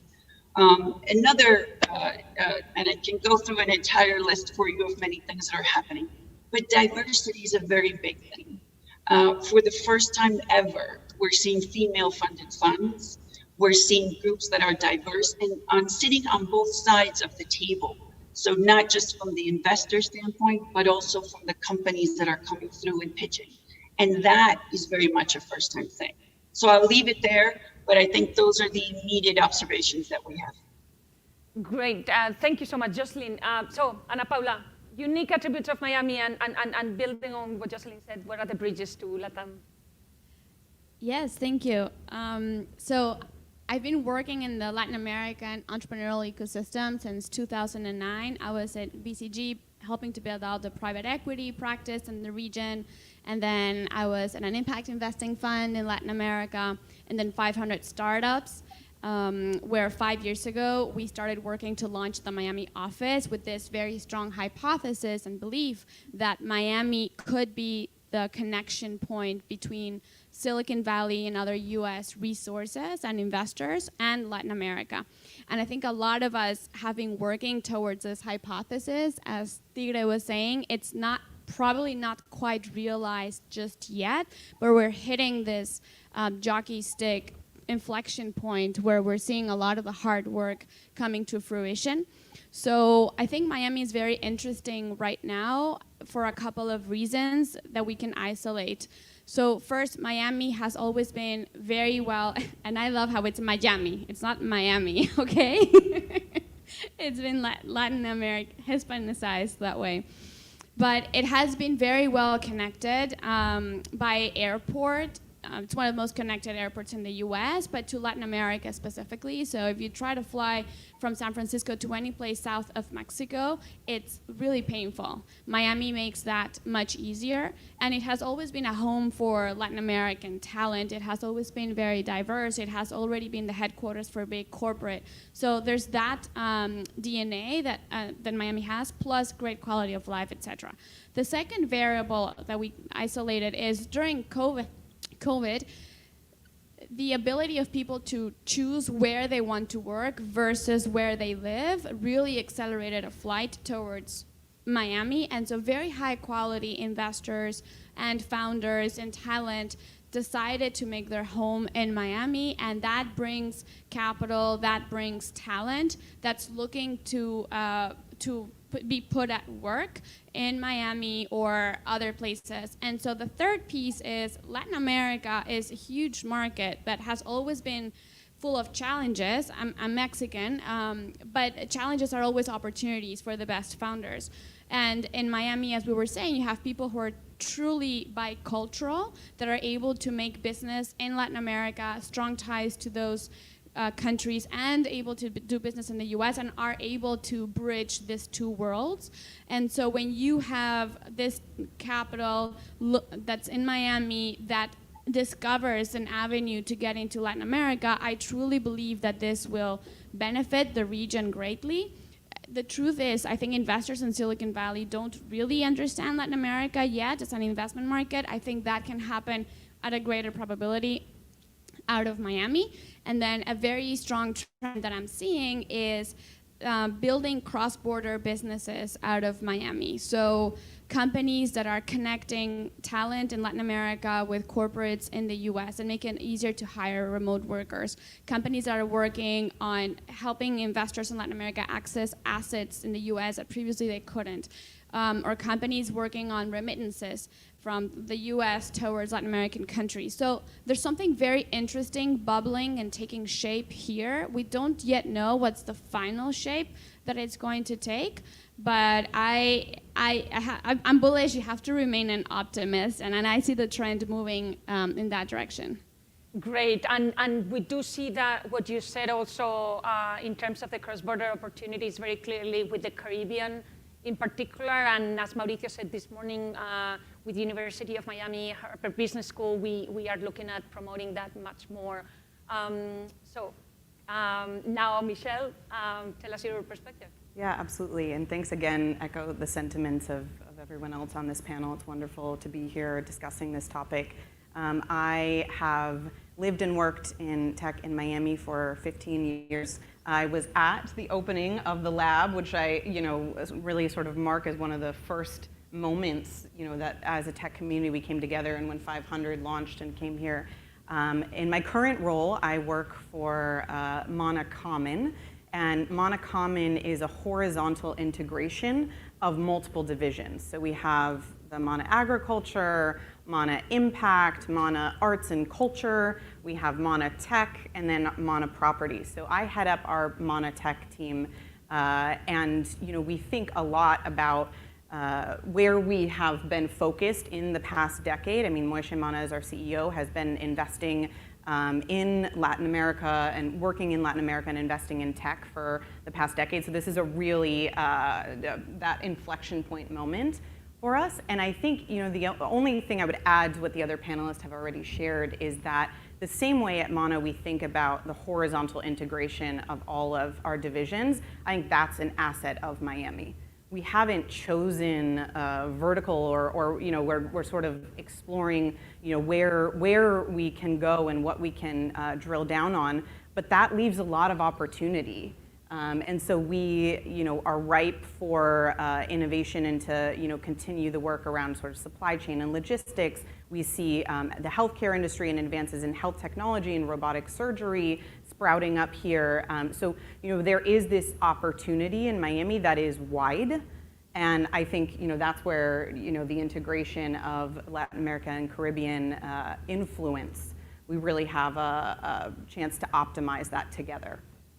Great. So maybe then let's go back to Ana Paula and then also Tigre on double click on the question of capital looking for opportunities and how to make that capital look for more opportunities in Latin America and the Caribbean.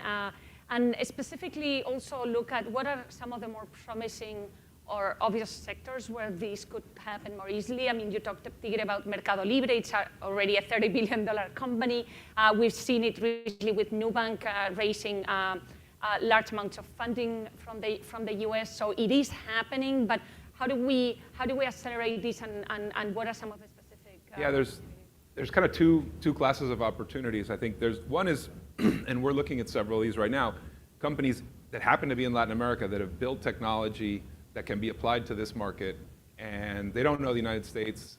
They need a place to launch from. This is a lot more convenient than San Francisco, right? So Miami acting as a gateway and helping those companies to access the US market, I think that's really interesting, and we have a couple of potential deals. The other one is companies that are inherently domestic or maybe multi-country but in region, Nubank or Mercado Libre are good examples. Huge opportunities, but it's local, right? And I think those that's kind of less front and center for the investment mandate of most investors. I think Latin America has become more popular again now in Silicon Valley, and especially the later stage companies have been able to attract very large amounts of capital. But at the earlier stages, at the seed stage, I don't see Miami yet as kind of the center, the financial center for doing those kinds of deals. I know Jocelyn mentioned local managers. I assume you're talking more about like family offices, looking directly at Latin America. But I'm wondering if that's going to happen. What we've really achieved here in the Miami ecosystem in terms of bringing capital is a lot more access to early stage capital for local founders, whether it be through angel groups, through family offices that have set up kind of dedicated vehicles. And then more recently, fund managers moving here, whether personally or moving their offices here, right? Making a lot of noise, people like Founder Fund, right? That, I think, is fundamentally going to benefit Miami and Miami tech. Does that really benefit Latin America? And I don't see that happening yet. I mean, SoftBank obviously is a huge exception because you guys have a $5 billion fund that's specifically for Latin America. But if you kind of take that aside, there's not a lot of people saying, where can I invest in tech in Latin America from Miami? Like that, I don't feel like that's a thing. Do you think it will be? So, yeah, that's a great point. SoftBank launched the $5 billion fund for Latin America 2 years ago, headquartered out of Miami. And I think everybody at the time, including me from the outside, thought that's crazy and you're never going to find where to deploy so much money in Latin America. 2 years later, it has been fully deployed. $5 billion fully deployed in Latin America, out of Miami. So big amounts of capital being mobilized towards the region. There's a very cool example just this morning. We announced that we led the round in Atom Finance, which is a fintech that's out of New York and is moving to Miami, and they just closed a big partnership with Banco Inter in Brazil, one of the most important digital banks in the region. And what they do is technology to provide better information for investors on stocks and equities. So it's like Bloomberg or Terminal, which is super expensive, or Yahoo and Google Finance, which is not super timely and reliable. It's something in the middle for a market of investors and corporate people that want access to better data for investments. And so they're moving from New York to Miami, and they're going to expand. Their initial market was the US, and now they're going to expand into Latin America, starting with this partnership. So I think that there is a there to what is happening. I do know investors in Miami, we met some of them yesterday, that are starting to get their feet wet in Latin America, and they say, listen, I don't invest because I don't really understand, but if there's something interesting, I'd be happy to take a look. And so more and more, these investors are opening their eyes to Miami. Again, Atom Finance, actually one of the first investors was Pareto Holdings, or John Oringer. I think he's going to be later here today. So they're based in Miami, and they're an investor in Atom Finance. And I just think when you start better understanding a market, then you're able to be more active in it. So it's initial days for sure, but I think that it's trending in the right direction. And what are the sectors that are building expertise out of Miami, which was your other question? I think fintech is a big one that we're seeing. Healthcare is huge, obviously. I think other ones, transportation and logistics. There's been some good examples in education and consumer. And I personally am very bullish on sustainability tech, which we might touch in a second, where I think Miami has an opportunity to build expertise and help export these types of technologies to Latin America and other places. And I would add to that, if I could, prop tech. Yes, real estate is the largest asset class in the world. Yes. It's a huge industry for Miami. We have the largest home builder in the world is based here. We have huge general contractors, construction companies that are based here. We have world-leading architecture firms that are based here. And it's a big market, both for investment and for development.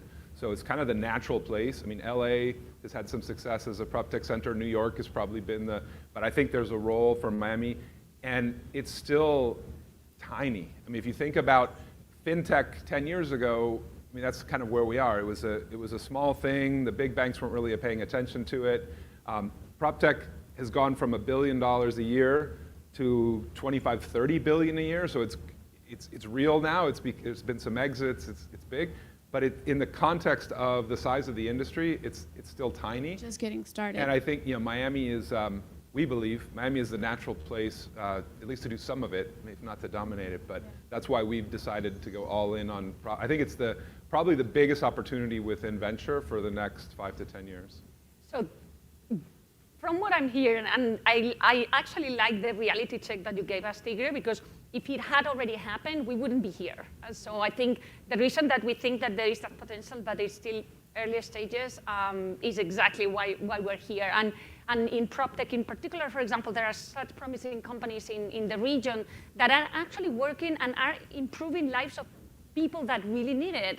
Our focus at IDB Lab is supporting with a strong focus on the poor and vulnerable population. And there are business models that are actually working to do that. And in PropTech, there are good examples like Agenda.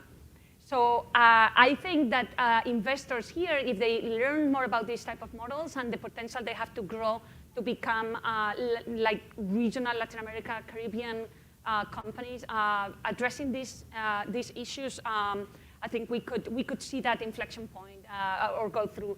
I'd love to hear from Mana Group's perspectives, sort of what are some of those specific opportunities that you see under the Mana Tech sort of line, and then also from you, Jocelyn, afterwards around the same question. Yeah, so at Mana, we've had success in the past in various districts where we have said, let's take a critical mass of land, use that physical infrastructure to then house a group of people focused on a thematic or a topic area, and then let's build all of the infrastructure around them that they need. So we've done this in Jersey City with the arts community, and artists come into this space and they have all of the knowledge, tools, and resources that it takes to be in the business of art. And so what we're gonna do in the Flagler district here in Miami, in our downtown core, is we have assembled a critical mass of land, and we are building for the tech and innovation community, and in particular, building the bridge between Latin America and Israel and the rest of the world. And so, oftentimes I think Latin American can be fragmented, right? What does it mean to do business with Panama, Costa Rica, Brazil? Like, how do we merge together as an Americas, as one group? And so what we're building then is a physical space for Latin American countries, consulates to land and to be, and then all of the resources and infrastructure that they would need to grow and scale here. So making sure that we have, the top attorneys to get them, all of the legal documentation to land here, the accountants, the growth hackers who really understand if they're in a, B2B consumer model, how do you get in front of that, sort of US persona? And so creating then within that physical space, all of the infrastructure that will help those companies thrive. So we are doing that in the upcoming years. So, Jocelyn, what do you want to add on this? Well, there's several verticals that I think are taking place that are having massive acceleration. So clearly health is one of them. And especially being based in Florida, I think there's an ecosystem that is being built around it. There's a lot of emerging technologies that are coming out of this ecosystem, but there are also companies that have already been built that need to further develop into the region. That is one demand that we have, at least in our portfolio, where there are companies that have technology that have been developing within the US and would like to obviously potentially grow not just Latin, but Asia and Middle East as well. The second part is education. And I think this one is really one of the most interesting ones, because the way we consume education and the way that we are going to be a part of having education in our lives has forever changed. So whereas before it was really understood that you had to go physically in person to attend a university, or that whatever content or whatever specialty you learned, it had to be done in physical form, that is no longer the case. If you want to learn how to code, you can go online and figure this out. If you want to go back to basics, such as psychology, such as sociology, such as philosophy, you can go online and learn it. Education is the one vertical that is forever changed, and I think will have massive disruption, not just to the existing universities and infrastructure that we have, but also with the way people consume education. So think of it as a transition to a lifelong journey of learning. So whereas before you would go for your master's and end there, now it is very common and very much understood that you will forever be consuming some type of knowledge online. And this vertical is really what is going to take you there. So we're very bullish on education per se. I'm so glad, Jocelyn, that you brought up education. I think, so we've heard from Ana Paula the opportunity in financial services, also in health and in infrastructure services, and Tigre on PropTech. I think education is also definitely a great area, and it's a good segue to talk about talent, right? And the tech talent that Latin America and the Caribbean is building, and how teams here are forming, and are also companies that are based here can take advantage of that tech talent. I'd love to hear from you what you think about that, the potential of and the type of teams that are being built here, and also the talent that they're taking advantage of in the region. I mean, that's long been the criticism of Miami, is that, oh, there's no access to good tech talent, and so, don't come to Miami. I think with the real acceleration of remote work as a result of the pandemic, that criticism has largely gone away, just because it doesn't matter as much where you are now. And I know we have lots of companies that have mostly or purely remote tech teams. But it's also true that there is a very strong talent pool in Miami. I mean, it's not Silicon Valley, but it's also easier to retain people. Silicon Valley is an insane labor market. The salaries are incredibly expensive, and people can turn their head and get a new job, and so turnover is a big problem. I think to build a team, if you want to have an in-person team, to build a team here, build that corporate culture, that cohesiveness, it's an easier place to do that at a lower cost. And we have made great strides in attracting outside talent, developing local talent. The universities have all made this a huge priority and are making good progress. The coding boot camps have turned out, I think, now over 1,000 locally, 1,000 coding graduates. Maybe that was just one of them, and there's several great ones here. So there is, but then add that the fact that we can bring people to Miami, and it's never been a hard sell to get people to move to Miami, especially if you do it in February. You can bring someone down from New York and show them what Miami looks like in the winter. And that's also accelerating now. So I don't really think that that's a barrier. And in fact, in some cases, I think it can be an advantage for Miami. And I think it's getting easier. I think that before the pandemic, there was still a penalty if you were based in Miami. People would think you're not ambitious enough, you should be in New York or SF. And now, because so many people, high quality people moved here, that's lifted the penalty, and now it's suddenly 100%. Cool to be in Miami. The reality has improved, but the perception has improved so much more. Exactly. I mean, it's gone from forget about it, like I'm not investing because they're in Miami, to oh wow, Miami, that's cool. Exactly. So there's no longer a penalty. Right, and there's very strong positive network effects that are continuing to build off of each other. And I think Miami has historically not been a super easy market to find good job opportunities as well. It's a chicken and egg. So do you need the job opportunities or do you need the talent? So when I moved here 5 years ago, I was in, I don't know, mid-career, MBA plus 3 years or something like that. And it was, I couldn't find something outside of real estate or the cruise companies or Visa or wealth management. And I was lucky to meet 500, and 500 made a bet on Miami and on myself, and then started my trajectory here. But I think now it's a little bit easier to attract talent from other places because it's no longer one shop in town. It's important for people to have fallback plans, plan B, plan C, plan D for themselves and for their spouse. And they think, okay, I'm moving to Miami to take a job, say at Reef or at Magic Leap. And before it was, if this doesn't work out, I have nowhere else to turn. And so there's a huge opportunity cost for me to move to Miami. And now there's more opportunities, and that's making it easier for talent to flow. So that's for the important talent. And then the local there's a lot of work to produce better pipeline as well. I would say there's still a gap in engineering, especially mid-level, not just graduates, in good product managers, in good growth people as well. But again, that's changing. And again, it's easier to build a company remotely. And how do you build teams out of Miami? Well, the local pipeline is coming, the junior one is good, the one that you're able to import is easier, and then you can also build it remotely. In Latin America, again, it's a huge competitive advantage for that.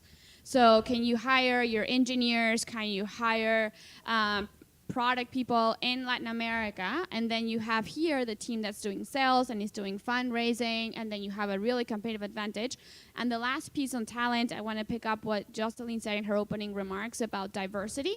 People ask a lot, what's the strength of the talent in Miami? You know, New York has people that understand really well consumer. Bay Area has people that understand B2B really well. What's going to be the differentiator for the talent pool in Miami?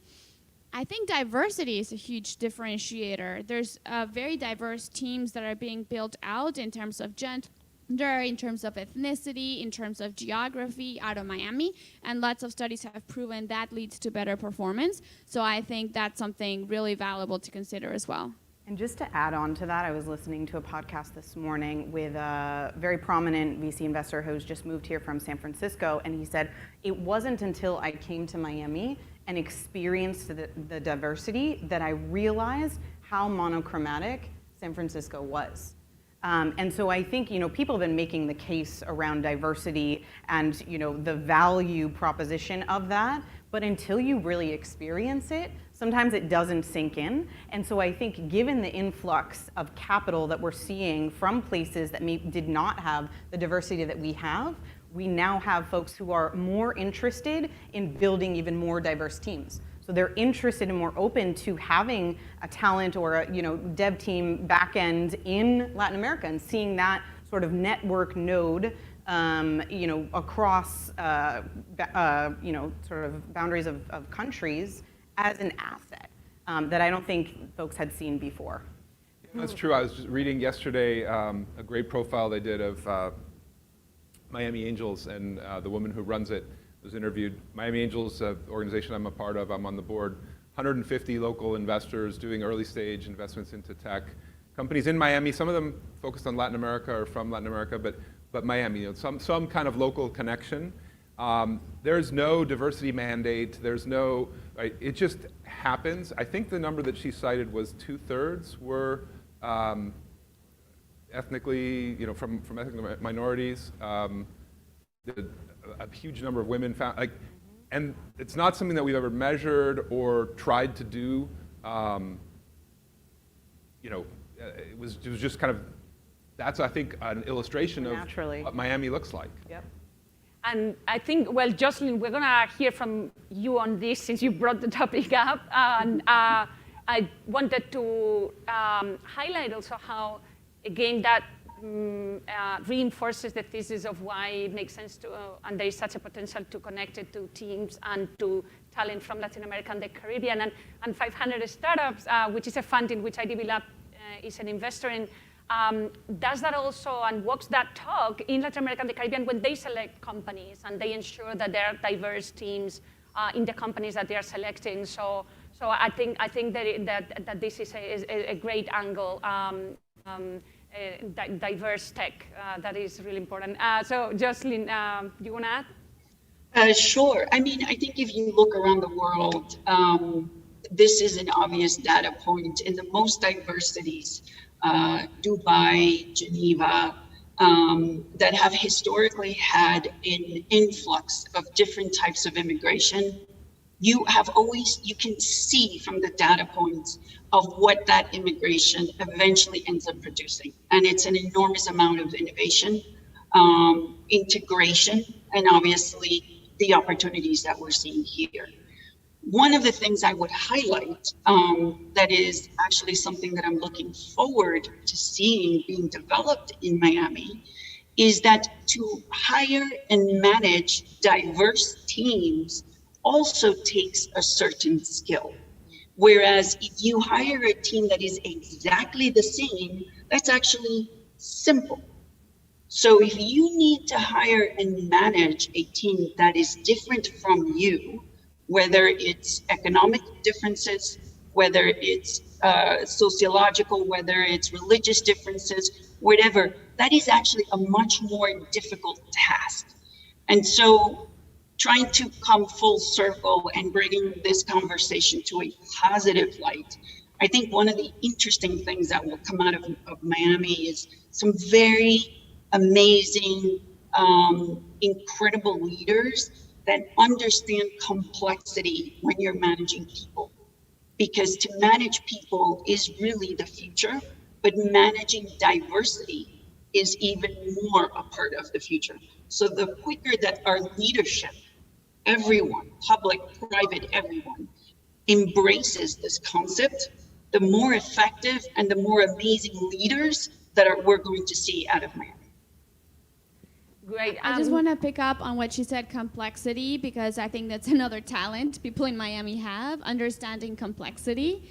Just because inherently Latin America is such a complex region on so many levels, you're used to being very creative and don't get daunted by complexity and finding a way to make sense of everything and pushing forward. So that's, I think, not to be underestimated. Do you agree, Tigre? Yeah, I would agree. I'm not going to say more. So on the topic of complexity, we wanted to touch on also sustainability, because it's not that easy sometimes to balance all the factors. But I know that several of you have that front and center in your investment thesis and how you look at things. And this is, of course, at the heart of the mission of the IDB Group and the types of problems that we're trying to solve in a sustainable way. So maybe hearing from you about how you approach sustainability, maybe we can start. Sure. Yeah. So I think sustainability is a really big category, right? So I'll give one example that I think is particularly poignant. In Latin America, we know that one of the biggest assets are the natural land, right, and the natural reserves that exist there. And so, we went into Latin America and saw this opportunity, but saw some challenges or gaps in sort of resources or knowledge.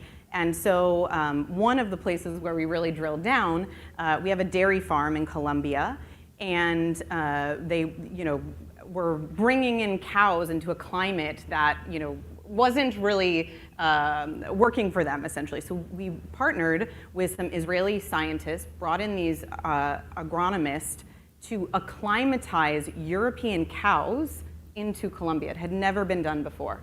So by providing this sort of knowledge and access to these resources, the talent pool that was there was ready to go. The farmers were, let's go, let's make this happen. All they needed was that last piece of the puzzle. And now this is one of the biggest dairy farms in Latin America. We've also done something similar with the avocado farm and citrus farm that we have there. And so, there was a lot of small farmers that were very fragmented, and they were sort of competing over, market prices and driving the prices down, not allowing them to live a, very sustainable lifestyle. And so we created a collective of the farmers, so they continue to be independent farmers, but together negotiated with the government to set a fair price on the supply. And then, we have a large packing house and distribution center that then the farmers sell to us, and, we export. Because we believe that, there is an imminent challenge in our food supply. And if we don't pay attention to maximizing the outputs of the natural land resources we have, we will have big problems in decades to come. So that's one of the ways that we're tackling sort of sustainability and drilling down into that food supply.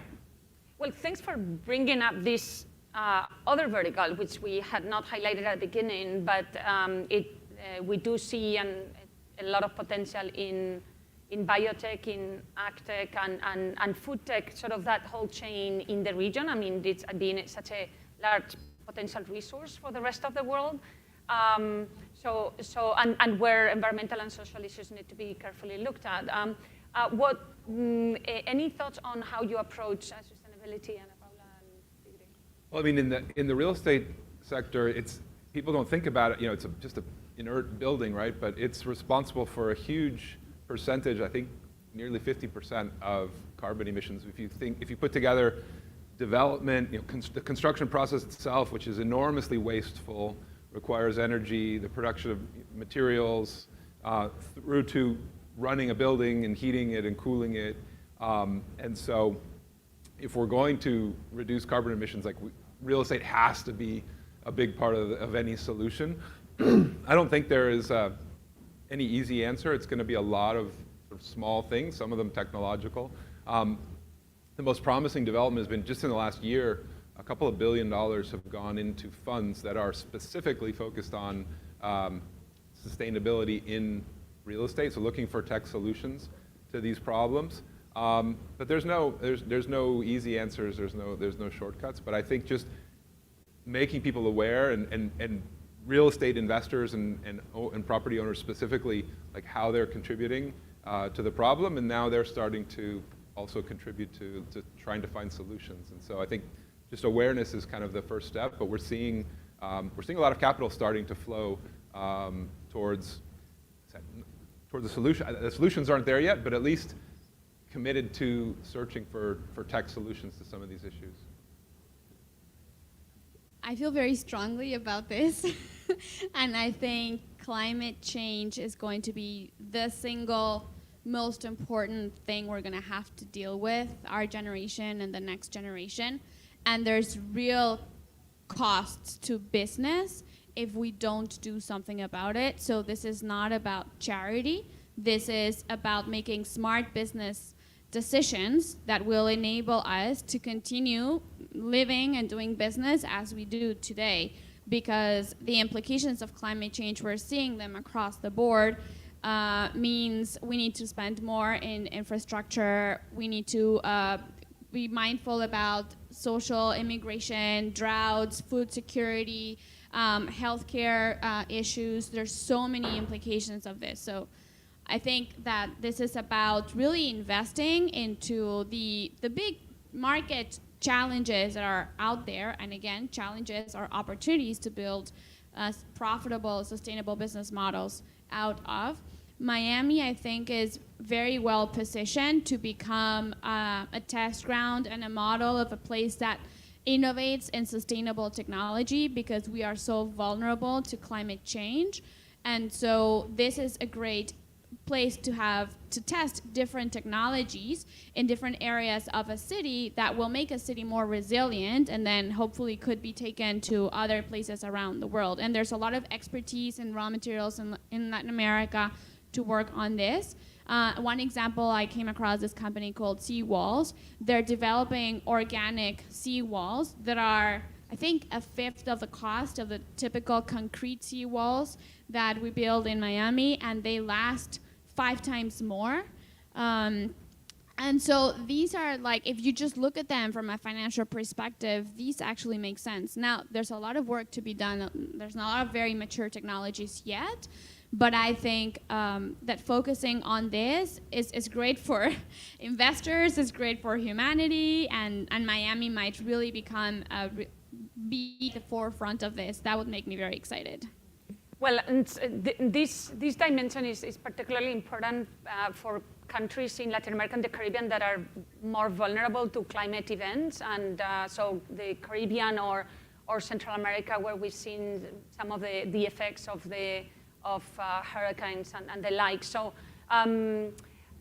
Jocelyn, what's your perspective on this? This one is also very big. It's actually one of the foundations of how we started Minerva. In this particular case, we're taking a very specific angle, and primarily because we have an amazing family that we work with that is helping us digitize and collect the information of how much carbon footprint you are taking as an individual. One of the underpinnings of that is, information is power. So if you know what your consumption is, how many flights you're taking, what your foods are like, what your clothing is like, and if you could actually grab that into a number, remember, as a very kind of basic approach to anything, if you can measure it, you can change it. So we're trying to provide ways for people to measure it. And what it is that we're measuring is how you live your life. How sustainable are you?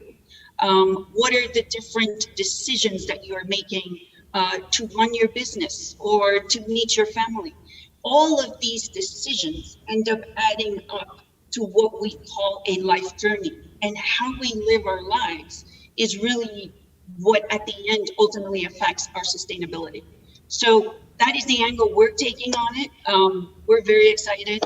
And I think, there's several different components to this. Obviously, this is an ecosystem. It's not just one angle to it. But I think food, I think tech, I think there's many parts to sustainability that we all just need to start deciphering like an onion and pulling out the pieces and working collectively to solve this. And one last thing I will say, given that the whole panel is about Miami, I think this is another opportunity for the rise of a city to basically be able to tell the world, this is how responsible and sustainable our citizens are. These are the decisions that they're making on a daily basis in terms of how sustainable we are. So it's a fantastic opportunity that we have on the table, and I hope that we grab it and we can use it to show it to the rest of the world. And I love how you said, this is an opportunity for us as a collective, right? So I think if we really zoom out to the global economic perspective, we saw the strain on the supply chain with the microchips recently and what that did to the automotive industry, right? So these rare earth materials that are needed for clean energy hardware, China currently holds 80-something% of that, right? There are a lot of those in Latin America. How do we as a collective invest in, that as a solution together, because we know that those materials, which I cannot even pronounce some of the names of these earth materials, but those are needed to create the mines and the infrastructure in the clean energy world. So I think this is one of the places for us to focus as a collective.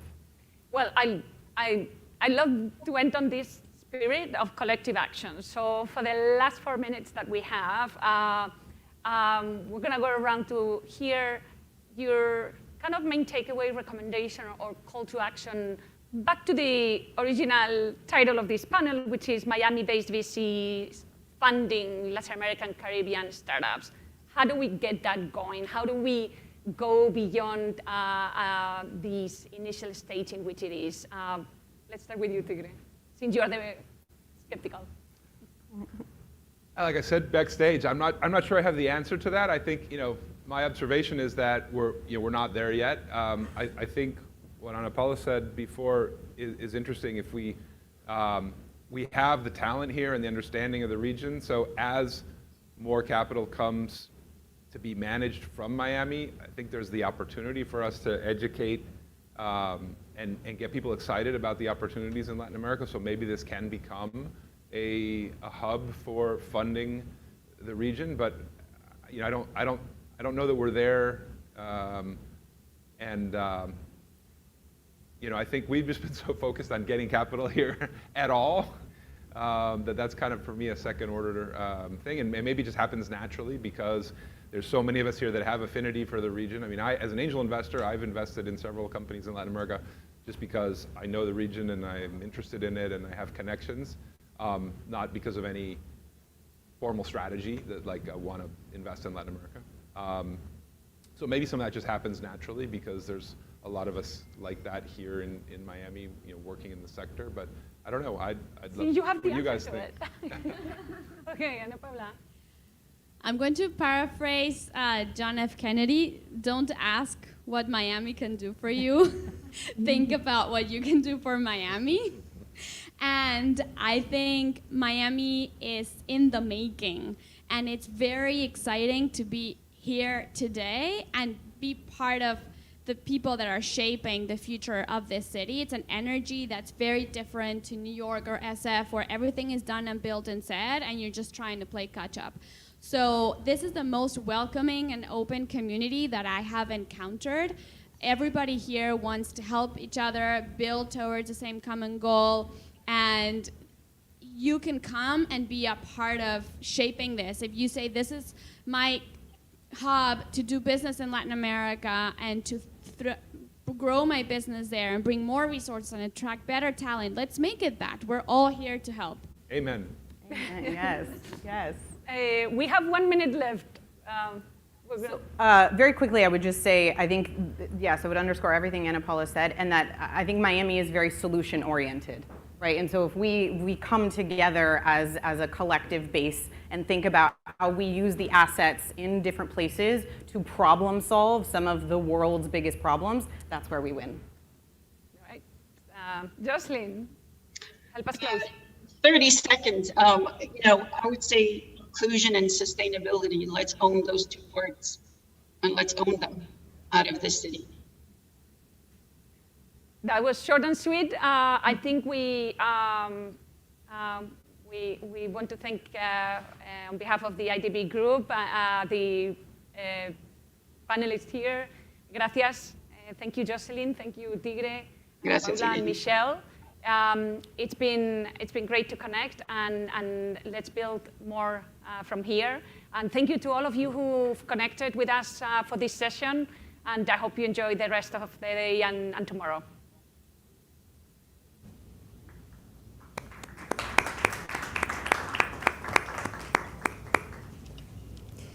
Thank you very much for all of you. So now, before we go on, just a quick reminder to please use the official hashtag Miami-LAC during your social media post and your social media network.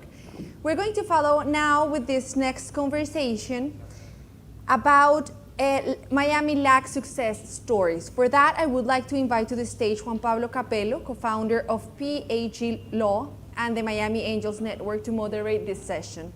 We also are going to have Rodrigo Teijeiro, co-founder and CEO of Recarga Pay, Germán Montoya, CEO at WOW, Francesca de Quesada Covey, partner and first ticket investment at the Venture City, and Karina Gibson, Vice President of Global Strategy at FinConecta. Thank you very much, and Juan Pablo is going to be the moderator. Hi, how are you? Nice to meet you. Great, this is amazing.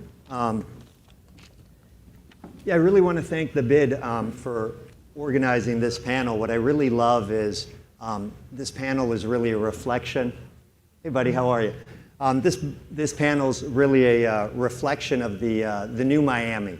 As I was thinking about it, each of the people on this panel actually represent sort of an institution that has really helped Miami come to the moment where it's at now. I came to Miami 20 years ago with the first fintech in Latin America. I was a partner in Patagon. We moved to Miami, sold the business. We were on Lincoln Road. It was Silicon Beach.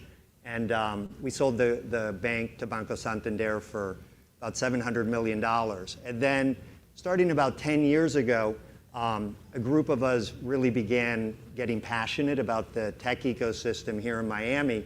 And I remember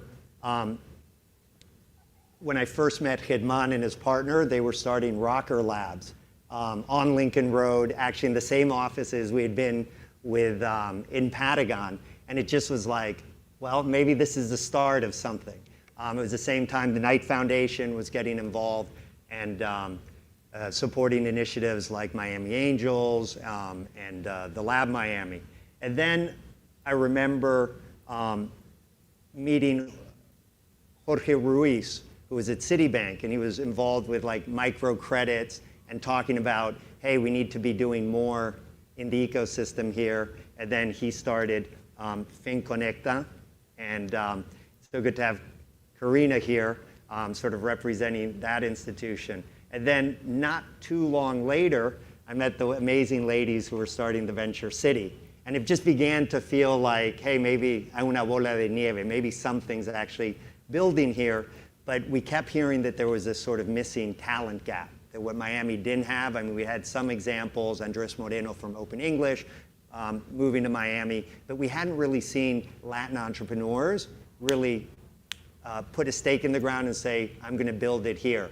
And then Rodrigo Tejeda showed up. So that was amazing. The other thing that I was just reflecting on before we came in was this also feels like the new Miami, because we have Rodrigo, an Argentine who's built businesses in Brazil, who's ended up in Miami. We have Germán, a Colombian, who spent a lot of time in Miami and now is living in Argentina.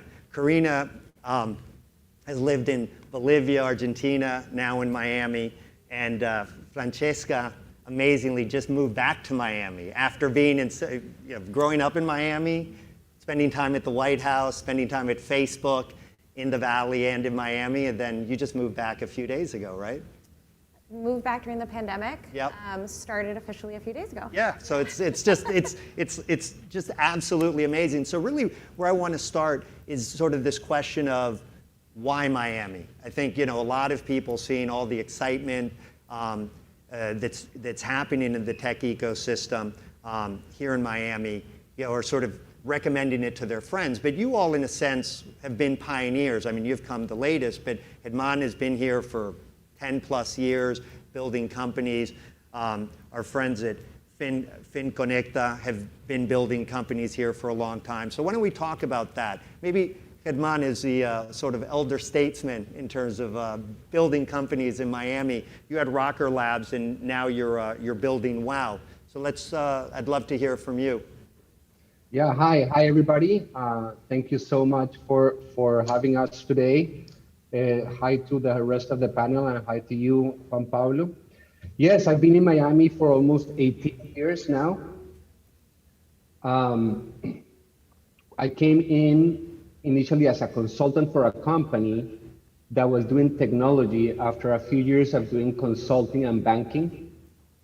And I came here like so many people for a couple of weeks, and I've been here for 18 years now. I am now in Buenos Aires, but WOW, Rocker, My house are still in Miami, and I definitely want to be part of Miami now that we have invested here with Juan Pablo and everybody else in the panel for over 10 years, trying to make this an ecosystem worth the potential of being in the right place. And it seems to me that finally the new Miami, it's growing to all of its potential. And I came to Miami and found it amazing because so many other cliches and words, it is definitely a part of Latin America.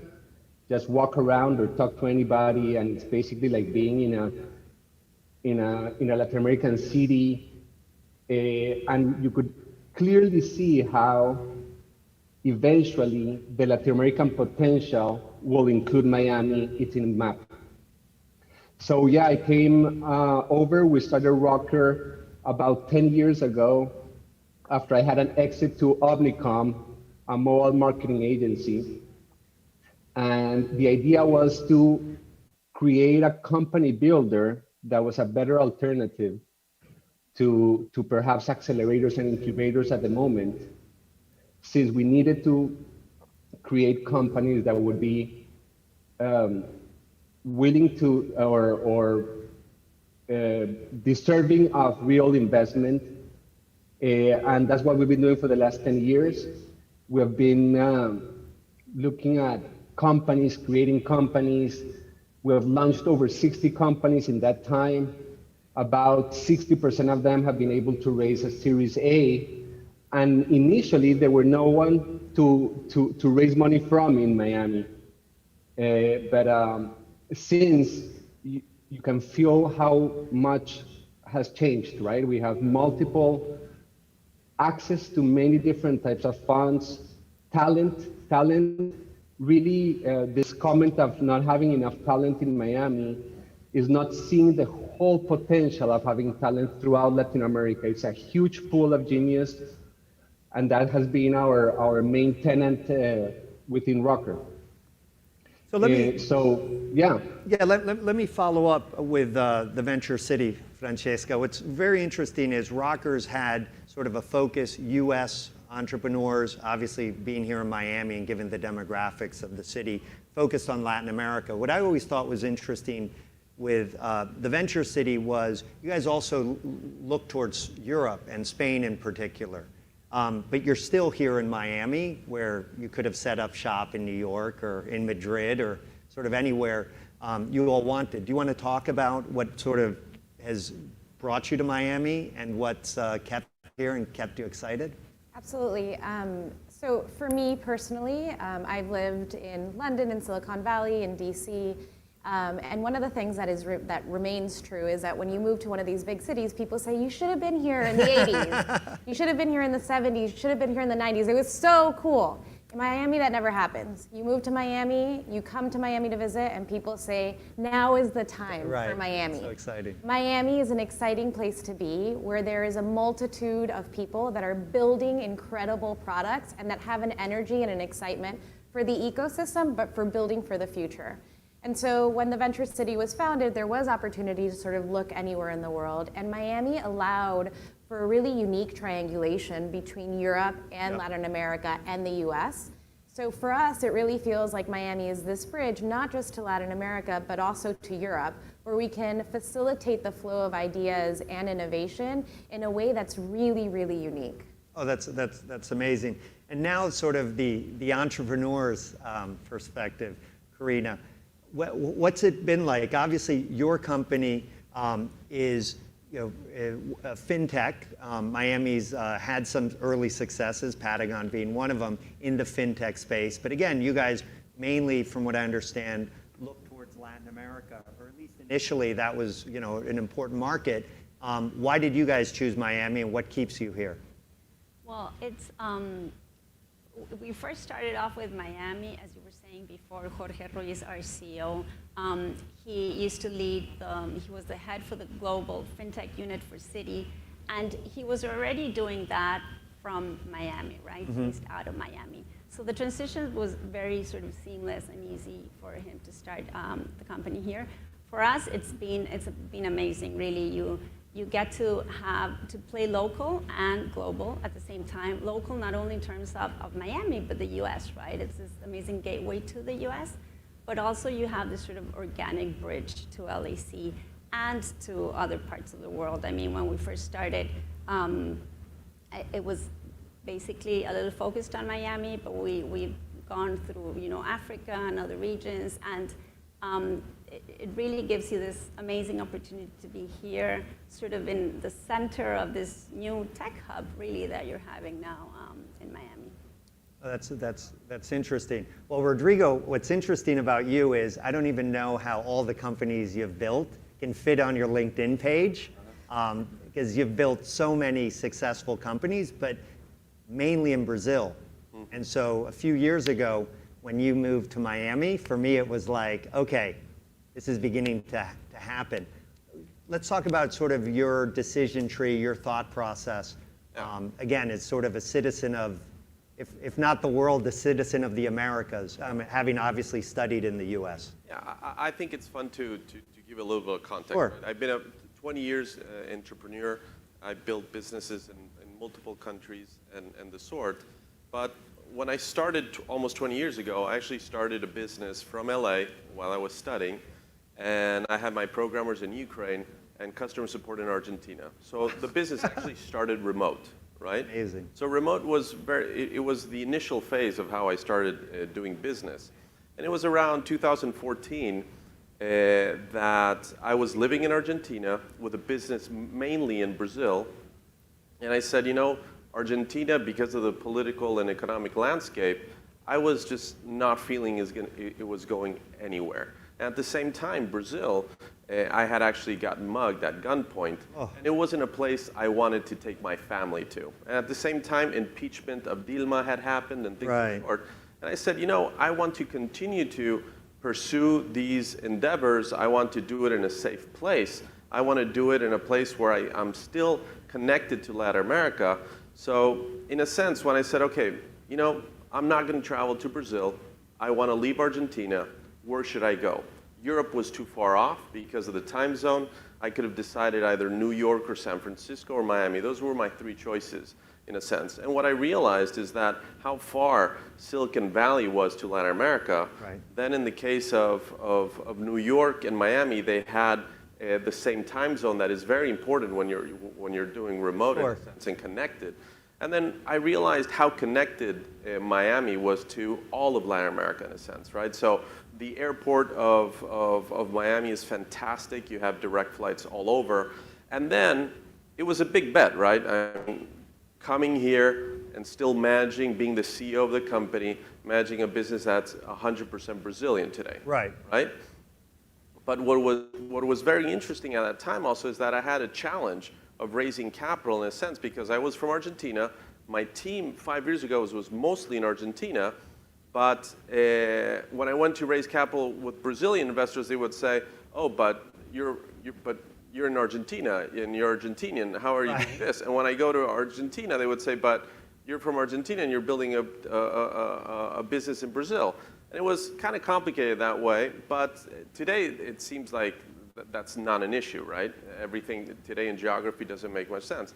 But in Miami, early on, I found actually Laura from the Venture City. Yeah. And she actually helped me close our Series B in this context of being from Argentina, living in Miami, having the team in Brazil, and she really understood the vision, not only of the business that we have of the product, but actually the vision of Miami, which is a vision that I've seen it, and in great part with you, Juan Pablo. You've been an amazing connector here and an evangelist of Miami and helped tremendously be able to connect and make this a possibility. So I remember when Geeks on a Plane, Dave McClure started his Latin American tour, and you guys invited me to present a little the case for Latin America, in a sense. And I remember like that moment was like, wow, this is starting to happen, It took a little bit longer, but it's like stuff that, it goes exponential. And I think the situation that we are today goes a little bit adding to your point. It's really exciting to be in this moment in Miami. I really do see that the foundations, the infrastructure to actually build something meaningful in the next 10 years is here to stay. Yeah, and actually a question sort of for everyone that I just want, sort of your quick take. We have obviously a lot of entrepreneurs from Latin America who are listening. And I think, for them to sort of envision moving to the US and moving the whole team sometimes just seems insurmountable, just the logistics of that. On the other hand, many companies, have a small team in the United States and continue to have the vast majority of their operations throughout the region. Open English being an example. I think you alluded to that. So just, in terms of looking at it from sort of an entrepreneur who's thinking about the opportunity in the US, what kind of models do you think work? What kind of thinking should they be focused on in terms of coming to that decision? Do you have any ideas?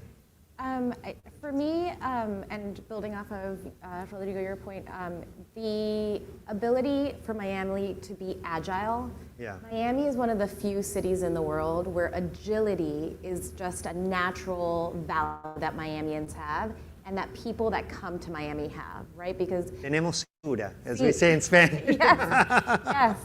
And so it's sort of throwing out these existing models that the whole team has to be together, going back to first principles and saying, what is the best way that I can build my team to have the most impact? And that really resonates in Miami that in other places doesn't tend to resonate the same way because people have a very structured one way of doing business. But here you can really find avenues to leverage your team in the best possible way. And that is something that the market values. Yeah, and Karina and Hidman, maybe you want to jump in terms of your company and sort of the personnel and how you guys communicate. How are your teams spread out?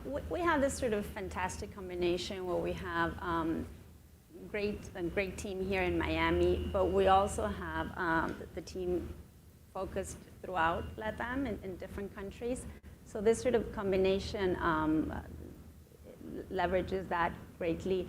Now, another thing here, what you find here in Miami is we're really like a melting pot here, right? Right. And not only in terms of the diversity, nationalities, et cetera, but the expertise. You have many very talented people here that understand the region, that know the differences between the region, not only sort of focusing on LAC as a whole that many people do, but also understanding sort of the peculiarities and differences in each one of the regions. So, for example, in our team, that's exactly sort of the combination that we have, where we have that expertise, different, say what's happening now in open banking, for example, right, and the differences between each country. So yes, okay, it's something that's going on in Latin America, but the approach in Mexico is not going to be the same one as in Brazil.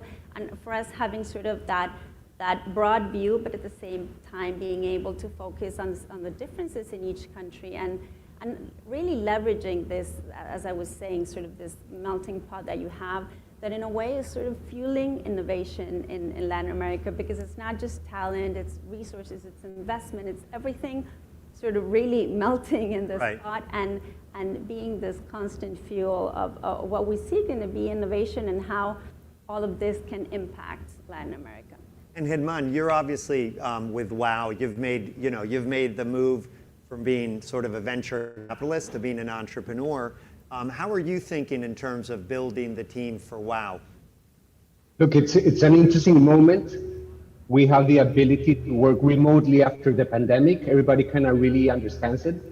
But Miami has been, as the panelists have said, both a very diversified place of melting, which is super important, right? It's high correlation between diversity and innovation. It's happening in New York, in San Francisco, and now in Miami. You need plenty types of points of view to create real innovation. You cannot have innovation where everybody thinks the same thing.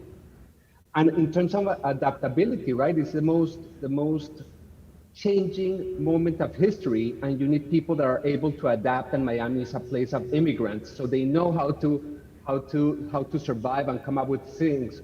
So even as you guys were saying, that part of the ethos of Miami is relevant. Now, we can have, as I was saying before, access to a pool of talent throughout. So you can pick the best data scientists, even if they're in Bolivia, and connect with them being in Miami. So it's super strong, this proposition of having Miami as headquarters, as a connection to the rest of the world, with the ability to draw talent, diversity, insight from the Latin American pool. So that's what we're doing at WOW. Yeah, actually, I want to. Please. I would like to build on this melting pot concept. I mean, the numbers are striking, right? 54% of people in Miami are foreign born. 75% were not born in Miami. These numbers are incredible. 68% are Hispanic, broadly defined. 13% are Black. So it's 80% people of color. It's an amazing. It's amazing in that sense. And you have a lot of industries as well, right, combined here. But I think on your question, why entrepreneurs would be interested in something like this in Miami, I think it's a young city. It's a city that has open arms. And it's pretty amazing. I think this phenomenon that has occurred of Miami Tech in the recent couple of months and the sort, it goes, there's a lot of people that are coming in, and there is this melting pot. There is of absorbing these people. It's not that they're just small groups and very tight-knitted and closed. So that really helps to connect, to build new things, to innovate, and things of the sort. And that's something you can feel it. Right. And I think that's very important also for people that decide to come down here. And Francesca, yeah, in terms of diversity, I know, the Venture City, unfortunately, was quite unique when it launched as being a female-led fund. And the statistics in venture, unfortunately, haven't gotten much better. Last year, less than 1% of capital that was invested went to Black founders, for instance. Yeah, how do you all feel about these issues in Miami, thinking about how undiverse most of tech is?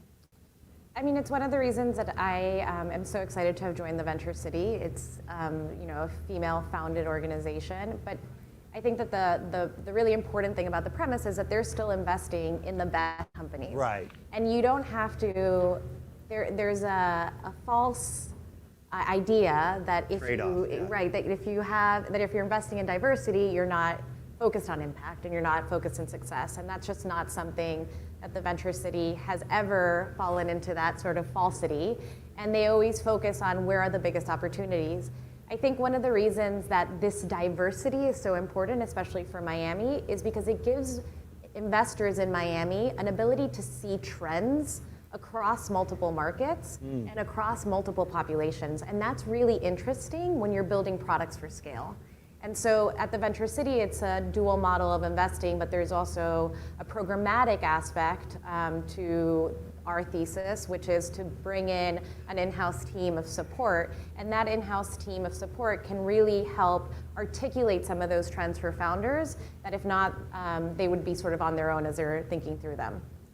And Karina, with as you think about the kinds of the audience for this event, what kind of entrepreneurs, what kind of businesses do you think should really be thinking about making the move to Miami?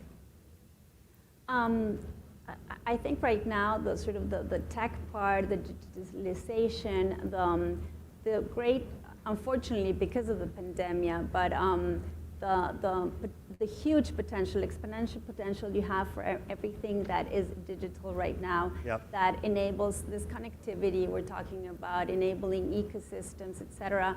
I think there's a huge appetite, and not only appetite, but really that huge potential to create that impact, to make a difference.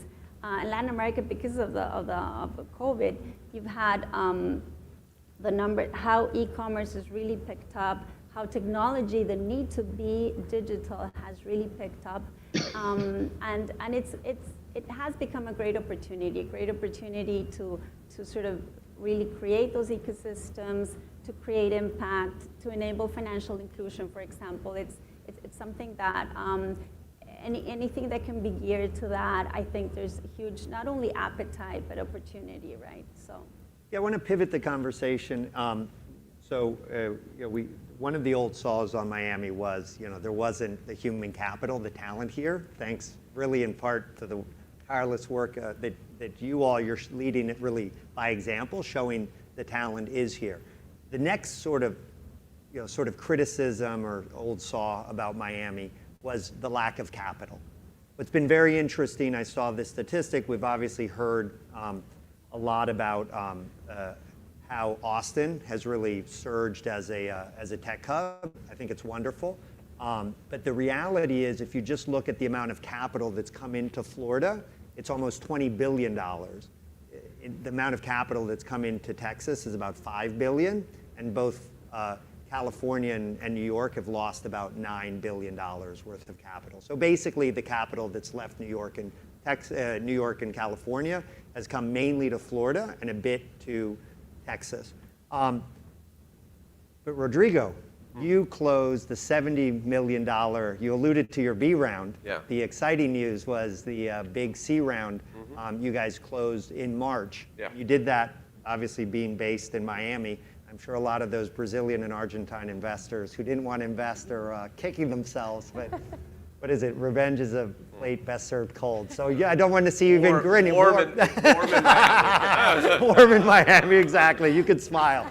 But yeah, let's and I want to really talk about sort of fundraising, the challenges. What are you finding with capital sources? Is that changing? Sort of because there's always been a little bit this prejudice. We used to hear in Silicon Valley, oh, I don't want to invest in a company I can't go visit. Look, I think let's start off first. The pandemic has been horrible for millions of people. Yeah. Right? But at the same time, it has been very favorable for technology, mobile payments, capital, and things of the sort. So work from home, right, remoteness, and things, and all these things really have helped, in a sense, Miami, right? Yep. So remote work is something that has helped Miami. The other thing is that geographically today, investors have, initially when the pandemic happened, everybody was like, oh, let's wait and see. Let's see. We cannot see the entrepreneur. We cannot go touch the company, do the due diligence that we would have liked to in person. And that changed dramatically. And that's another huge advantage moving forward, that you can actually build from here or from other places, and capital now is much more liquid across the board. But having said that, I was lucky to meet Laura from the Venture City. She put a stamp here, she helped us. But then on the Series C, we actually raised capital from 2 other VCs that are based here in Miami. I mean, from IDC Ventures and Fuel. And I think the trend today of thinking that Miami is of lack of capital is just not real. I mean, there's plenty of investors. Securitize, Carlos Domingo, he just finished raising $48 million for a Series B. That he lives here, a neighbor of mine. What's incredible is those 5 years ago, that would be the story for the next 3 months. And I mean, it's an amazing, we were involved in that transaction. It's an amazing hito for the city, but it's just un hito más. It's just one milestone. So that's amazing. It's definitely happening. And there's probably one untapped market that is enormous in Florida, which is family offices. And I think if us entrepreneurs and investors, VC community, can actually go and outreach family offices that are very hungry for investing outside of what is super priced today, which is real estate, bonds, stock, and things of the sort. Actually, tech on a seed, Series A, even on the growth stage, there's huge opportunities there, and they're willing. They're starting to get their feet wet on these things, and I think Florida has an enormous potential right there. So the examples of, like in my case, Securitize, Clip, there's a ton of companies that Reef, I mean, with SoftBank here. So it's not an issue anymore. Before it could have been an issue, it's not an issue. It's not an excuse for not being in Miami.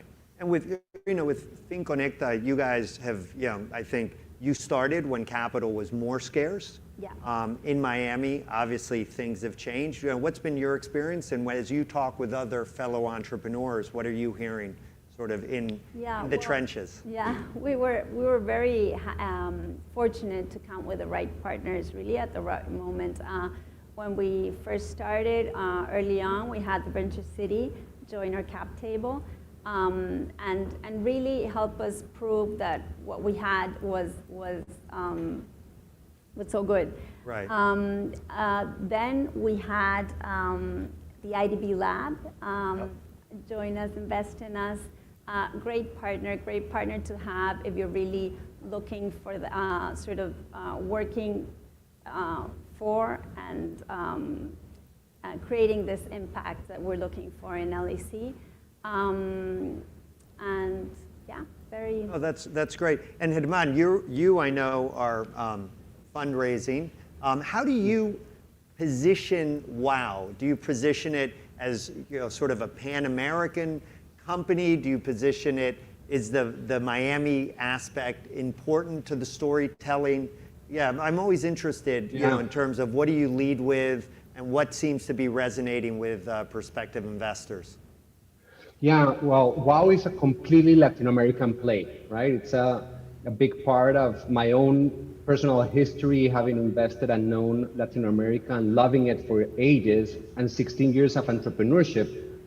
And I'm happy that Rodrigo mentions that Fuel and IDC, I'm a founder of Fuel, I've been able to invest into Rodrigo because it's true that there was no capital and now there is an abundance, and that has changed in the last few years. But WOW is a completely Latin American play, and Miami is key to that. To your previous question, what type of entrepreneurs want to move to Miami? Those that see Latin America as a big, big region. After all, we speak mostly the same language, we have the same history, mainly the same religion. So to have a view of the whole Latin American region is very important if you're in Miami. Now, traditionally, companies in Latin America would start in one country or one city first, and then once you scale there, you would go to other places. That shouldn't be the case, right?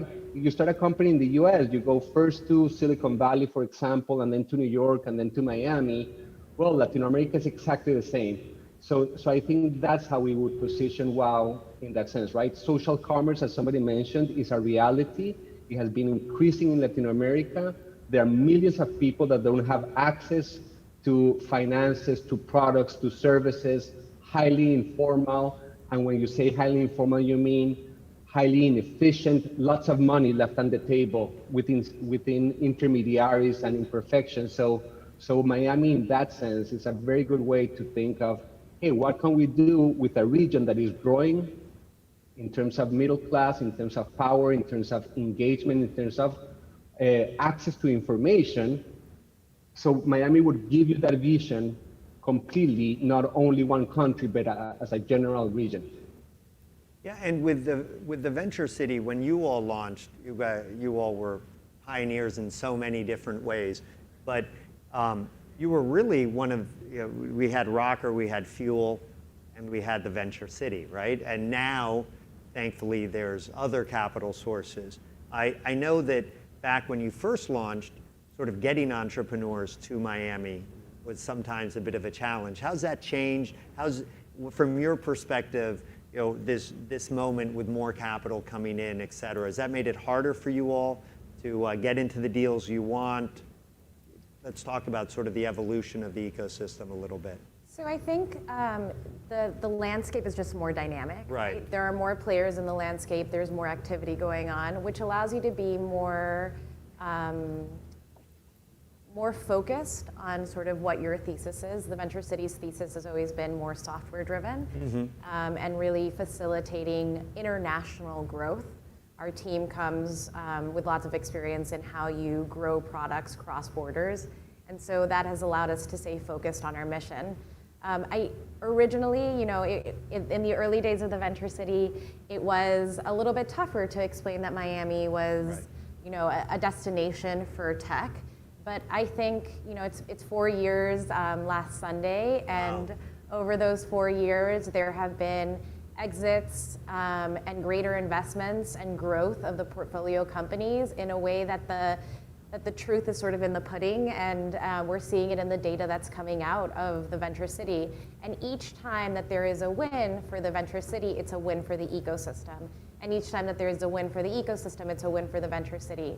Miami is unique in the sense that community is at the heart of the city. Yep. And so it is a city where all boats rise, and where the opportunities are for the city and for the community. And so that idea, not only has the pandemic sort of accelerated this idea that people don't have to be located in one place, but the idea that Miami is no longer a destination is just something that doesn't even come up in conversations because people are interested by the results. And Karina, that's very interesting. Karina, with as you all think about your growth strategy, how are you trying to leverage what's going on here in Miami? Obviously, Miami's had, there's been a lot of buzz going on. How are you guys trying to sort of leverage the moment? Well, right now, the past several months have been very productive in how we've been, so certain deals that we've closed. We closed a partnership with AWS, launching an open finance platform for the whole region. And all of that based out of Miami. It's really, it's been a fantastic journey really through, and what we're doing now with Open Finance is really taking this open banking initiative a step beyond that, integrating these ecosystems, integrating this connectivity we're talking about, and building up on that. And this is a question for anyone who has an opinion. We've been talking mainly about Miami's connectivity with Latin America, and obviously a little less so with Europe. We haven't talked that much about the Caribbean, and that's also historically been a very sort of important part of the Miami story. And when you were mentioning, the great number of immigrants here in Miami, many of those immigrants come from the Caribbean. Does anyone want to speak to their experience with sort of Miami as a gateway to the Caribbean, growing companies in that market, and just the interconnectivity? With Caribbean, right now we have a really innovative and nice story to tell of one of the financial institutions we have that's really a model for Latin America and bringing them more to light and highlighting their success. We're working with a financial institution in the Dominican Republic. Really through the platform was able to launch the first wallet in the Dominican Republic, and one of the first institutions really in Latin America that's actually innovating with new business models, say banking as a service, how they're really trying to go through this embedded finance and contextual finance that we're so much talking right now. And all of this is coming from a really nice success story, but in the Dominican Republic, and how different institutions, regardless of the size, regardless of the digital journey, can show what they're doing and can be sort of an example for the rest of larger institutions. Yeah, one thing I wanted you all to just react to is, as I look at this flow of capital that's come to Florida generally, and particularly South Florida, the way I look at it is we had this sort of first wave of money coming from the financial sector from New York that began coming down 2.5 years ago for different reasons. And that money sort of came Palm Beach, Boca, and Miami. Then we've seen this, what's getting referred to as the tech exodus of companies leaving and capital leaving and venture capitalists leaving California. Seemed that they tended to go initially to Austin, and now many of them are finding their way to Miami. My thesis is, given, unfortunately, the political economic situation going on in many countries in Latin America, we're just beginning to see the wave of Miami as really becoming the tech hub for Latin America. One of the largest funds that operates in the region, Riverwood, one of the partners just moved to Miami this past week. Silicon Valley Bank just announced they're transferring their head for Latin America to Miami. You just see these sort of points of light coming together. But we still haven't seen that mass migration from Latin America. Do you all think in the coming 6 to 9 months that's going to be the big story for Miami, or do you think it's going to be coming from somewhere else? After you, Rodrigo, then. Well, I think something that the mayor coined, the capital of capital, Miami being the capital of capital, I think there's a ring to it, clearly, but there's certainty that there's something going on here, right? Right. Especially now, because, I mean, people could say that Miami was built in great part by capital from Latin America. And I think today it comes from many places. Right. You're having this trend of capital coming from other tech companies because of low taxes, people coming down here and the sort. But I think just to mention a few things, in Brazil, there's $500 billion of capital of Brazilians outside of Brazil. Wow. You have hundreds of billions from Argentinians outside of Argentina. And again, talking about the family offices in Florida and the sort. So, and then it's not only a migration of people, it's the capital that is being sent back to the US is just tremendous in that sense. Of course, you have remittances that are enormous, almost 70 billion per year, but the amount of capital that comes down to these shores is just dramatic in that sense. And I think that trend, because of Latin America being in the stage where it is, and trying to get returns, it's clearly a place that will continue to be advantageous for Miami. And Francesca, in terms of at the Venture City, you guys have been very good at sort of throwing the dart where the dartboard's moving, right? And sort of predicting things and trends. And that's really been very admirable. Yeah, sort of what do you think the trend line is for Miami through the end of the year? What are going to be the big stories? I think that we're going to see, Miami has always seen capital move from Latin America to Miami. I think that story is going to repeat itself. And you know, to what you were saying, it's just something that's happened throughout its history. I think that there's going to be an incredible amount of north to south capital from the United States as we have more migration here. The story that I'm interested in seeing for Miami, taking this in a slightly different direction, is the story, though, of Miami building Miami. Because we've always seen capital flow to Miami, and then we've seen capital depart from Miami. Right. And I think what I would like to see in the next 6 to 9 months, I think that was a timeline, is how do we create more of an infrastructure and a foundation so that the capital doesn't leave. Right. So that next time, you know, God forbid, there's a moment of instability or of restability in a country, or there is a pandemic, or you know, something that really a bad hurricane that tests us, right? That people don't move back to where they're from, and that is something that I think the community, especially the community of people that have been in Miami for 20 years, 15 years, 10 years, like you, that have been building. You've been laying the bricks to make sure that when the capital comes, it stays. And so that's what I think we're going to see going into 2022, that this wasn't a moment in time where Miami was the tech capital, but that Miami is a tech city. Yeah, I was actually talking with one of the mayors about just that I think the risk is a little bit like the ficus trees, which people plant because they grow fast, and they're pretty and they're cheap. But then at the first storm, because they're not a native plant, they just fall right over. Yes. As opposed to the native plants grow a bit more slowly, but they have much deeper roots. And Hedman, obviously you all, both at Fuel and at Rocker, have done a huge amount in terms of building community, et cetera. What are the kinds of things, and then maybe Karina, you could also jump in. What are the kinds of things that the locals, that we need to be doing to try to help the new arrivals develop roots and connections locally? How do we avoid these locals being like these ficus trees that at the first storm get blown away? Yeah. Well, I think that adding a couple of things from what has been mentioned, there's always been some money in Miami, right? People make it somewhere else and then went to Miami to spend it. And when we started creating companies there, the investment community was a real estate investment community, so they didn't really know how to look and had a lot of power over the entrepreneur.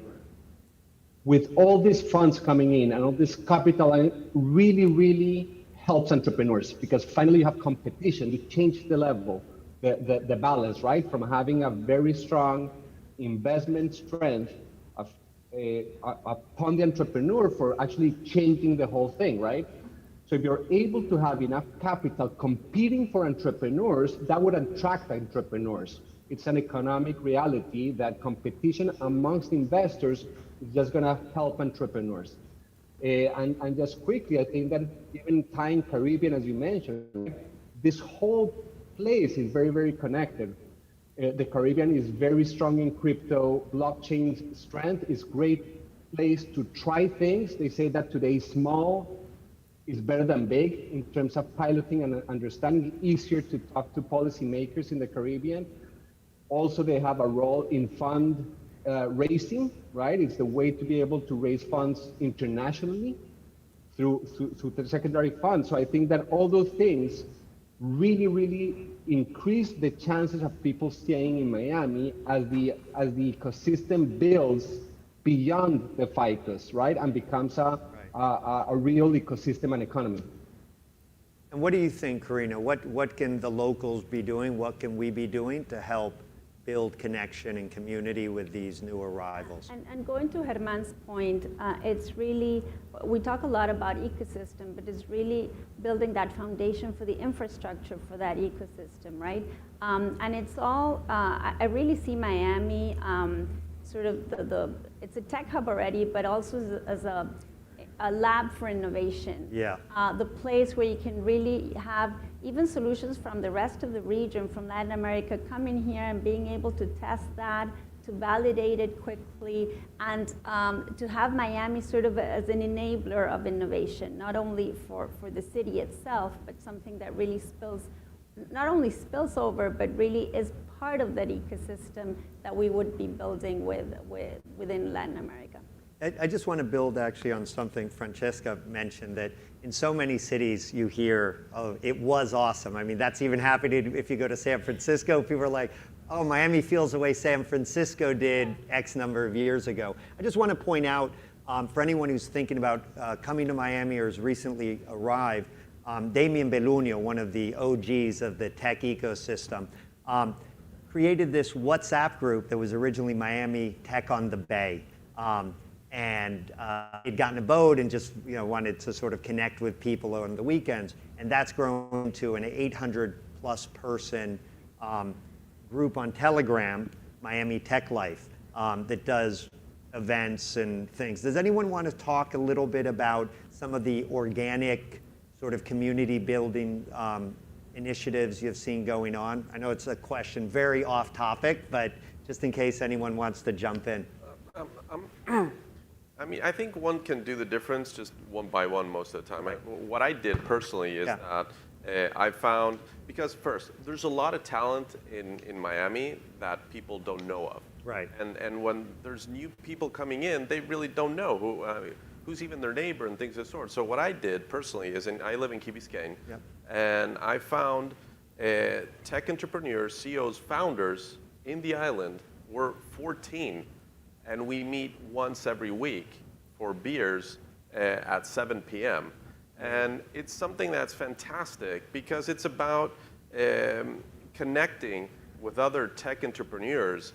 And it has been, between us, we've helped for investment. We've actually helped others get some financing and the sort. And just being able to build those connections and doing it on a weekly basis, just for an hour or so. I mean, it's been something very unique. We didn't know most of these people live there. And it's pretty amazing. And 4 of them raised capital in the last 5 months, which is amazing. Yeah. And I mean, the Venture City's done a lot in terms of community building. You want to talk about some of your recent initiatives? We used to host a lot of events. During the pandemic, we've been doing less events, more virtual events, but we just had, I want to say 2 weeks ago, time is warping, a Baellas and Pitches event at the Venture City, which was like the first mark that things are sort of coming back to normal. It was 100 people that came together, and what we did was a dual sort of pitching where investors could pitch, but founders could also pitch. And so there was that opportunity, as you were talking about, the dynamic is changing. And so investors also have the responsibility to pitch themselves and pitch their thesis. One of the things that makes Miami special is that it is a Latin city. And so people are just very quick to invite you in and invite you to events. Aside from the Miami Tech Life events, there is a Women in Tech event that happens monthly through the Refresh Miami organization. They have lots of events that are on the page. Some of them are online and some of them are in person. I would recommend that anyone that is sort of interested to participate. And you will have lots of, it's not like events in other places where people sort of stick to their friends. These events, people will come up to you and ask very nosy questions from the get-go, but in a way that you just become fast family and fast friends. That makes this place really unique. Yeah, Refresh Miami, amazing resource. I want to talk with the 5 minutes we have left. I sort of feel like, you know, we've waited 10 years for this moment, right? I mean, Rodrigo, you alluded to, and it really is the case, that when Dave McClure came down with Geeks on a Plane, they were headed to Latin America for their first sort of tour, and they used Miami as a staging ground. And we were asked to host this dinner. Rodrigo spoke, Damien Belunio helped organize it, Adriana Cisneros also spoke, and it really inspired a group of us to really start building some of their infrastructure here, the lab, Miami Angels, conferences, and the like. I think some of us now are worried, hey, let's not screw this up, right? You know, I almost felt like, you know, things really grew, had plateaued a little bit for a number of years, and now somewhat unexpectedly, you know, we find ourselves, because of the mayor's efforts, because of people like Damien and Rodrigo, Venture City, Rocker, helping build this community and nurturing this community, we really grow it. So I guess the first question is, if you think about 5 years from now, what do you view sort of success as for Miami Tech? Do you want to start, Karina? Well, as I was saying a little while ago, just seeing Miami as this driver and enabler for innovation, but really being able to close those bridges or to really leverage the proximity we have to LAC and bring everything under one ecosystem. That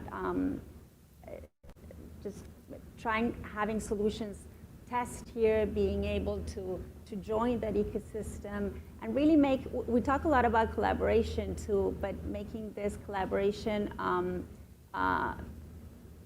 really work digitizedly, right? I definitely think that if we would have to look back in 5 years, and I'd say if we lose our authenticity, our diversity, our openness, and the American dream of pursuing happiness, if that is not there, that is something that we would have failed. I think authenticity for the city, the diversity it has, the openness, it's very valuable. And I think that's very important to keep and just keep on. I mean, we're a bunch of foreigners in these lands, right? So it's just, and more will come. And it's going to continue on evolving in a sense. It's not going to be the same, but we have to be open to change. Hirman? I think that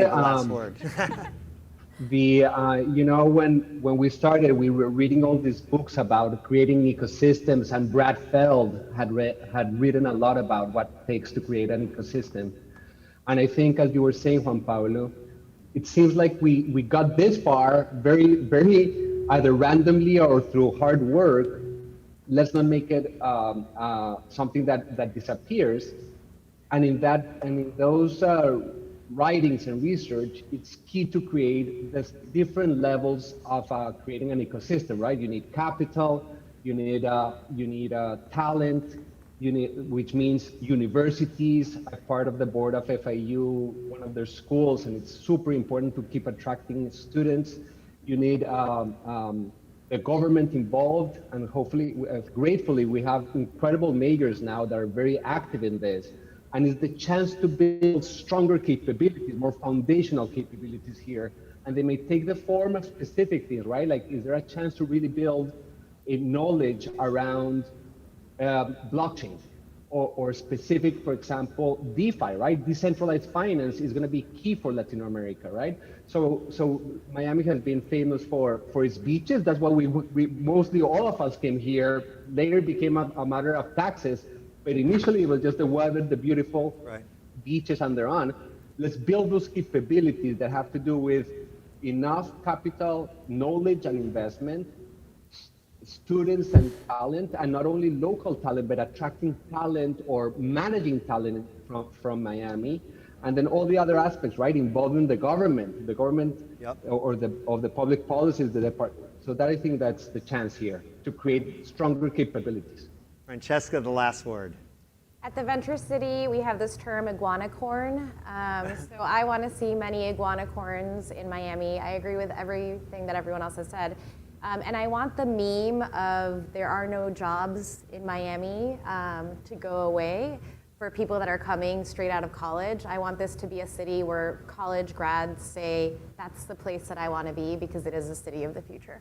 Yeah, and for me, what I've been most passionate about is knowing that 80% of the city are people of color. We have just, I feel like, this unique opportunity to create this incredibly diverse and inclusive ecosystem that doesn't look like any other, that's much more open.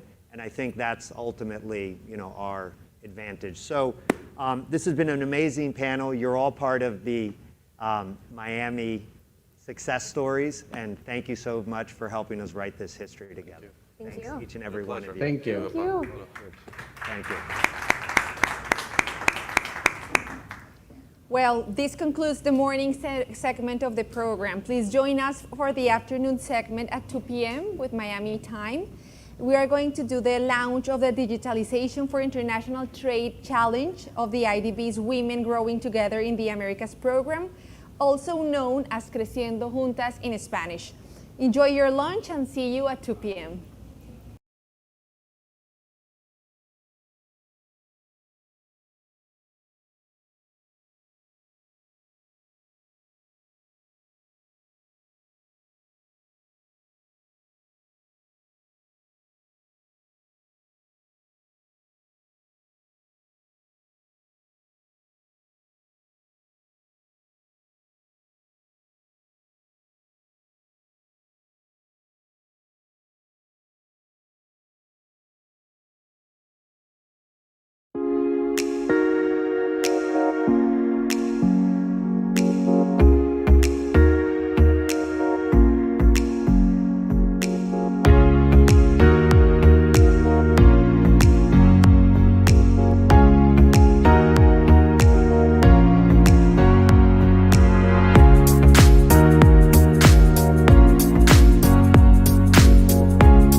Afternoon segment for Miami-LAC.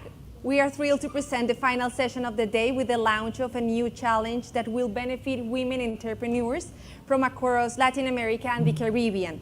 But before we start, a quick reminder for those joining us online to please remember our official event hashtag Miami-LAC so we can follow your reactions and conversations through the social media. This last session of the day is titled Women Growing Together in the Americas, launch of the Digitalization for International Trade Challenge. We welcome the session moderator, who is Jessica Bedoya, Chief of Staff and Executive Advisor at the Office of the Presidency of the Inter-American Development Bank. Jessica will be joined by Ariane Marciona, Head of Supply Chain Management Latin America at NEC, who is joining us remotely from Brazil. Silvia Constain, Vice President of Government Relations for Latin America and the Caribbean at Visa.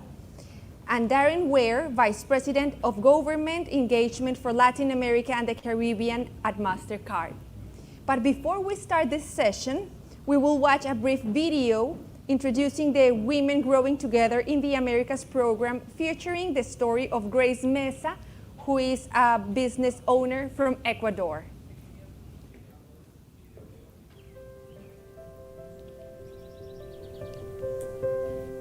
Uno sueña que los hijos sean mejor que uno.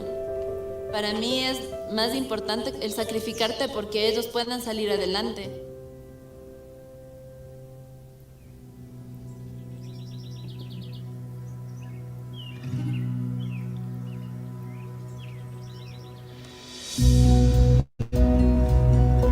Mi nombre es Grace, vivo en Quito, viajo todos los días a la finca. Me dedico a la floricultura y a la exportación de flores. Los mayores cultivos de rosas están en Tabacundo. Dicen que Tabacundo es la capital mundial de la rosa. Esto es un emprendimiento familiar. Empezamos a armar este proyecto y claro que nos duró un montón de tiempo. Fue como 7 años. Fue súper difícil. Esto, doña María, sí sirve. Éramos 14 personas, ahora somos 35 personas. Pasamos de exportar 1 caja, 2 cajas, 3 cajas y fuimos creciendo poco a poco. Ahora estamos en Estados Unidos, España, Francia, Alemania, Italia, Rusia, China, Kazajstán y queremos seguir creciendo. La pandemia es un problema. Un día nos dijeron, bueno, mañana toque de queda y todos a encerrarse. Los recursos no daban. Llega un momento que ya entras en desesperación y no sabes qué hacer. Pero yo creo que hay que rescatar que nosotros nunca despedimos a nadie. Teníamos algo ahorrado porque esto fue del Valentín anterior, que es cuando más compran flores. Antes de la pandemia ya teníamos un proyecto de e-commerce y exportar directamente al consumidor final y tener la página web y muchas cosas, pero yo creo que en el camino se han venido dando cosas más importantes. O sea, teníamos que primero cubrir los sueldos de la gente que trabaja aquí, pero seguimos avanzando y esperamos ya poder empezar a vender a través de la página web o a través de estas herramientas de e-commerce y todo eso. Obvio que buscamos financiamiento y fue terrible, o sea, ya nuestros ahorros ya no estaban abasteciendo nada. O sea, una barrera principal es ser mujer, porque a una mujer es bien complicado que le den un financiamiento, yo creo. Hay gente que discrimina mucho a las mujeres. No se me toma tan en serio como se lo tomarían a mi esposo. Aquí la persona que está dirigiendo esto soy yo. Yo trato de contratar la mayoría de colaboradoras que sean mujeres. Entonces, para mí la única forma de que hayamos más mujeres emprendedoras y más mujeres empresarias es que las mujeres nos empoderemos y salir adelante. Para mí, el fruto más grande de esto, lo más bonito de la exportación, es el saber que tengo 35 familias, porque nosotros damos trabajo a familias enteras. Yo quiero que mis hijos tengan esa visión, que la gente que trabaja aquí conmigo también crezca conmigo, que crezcamos todos.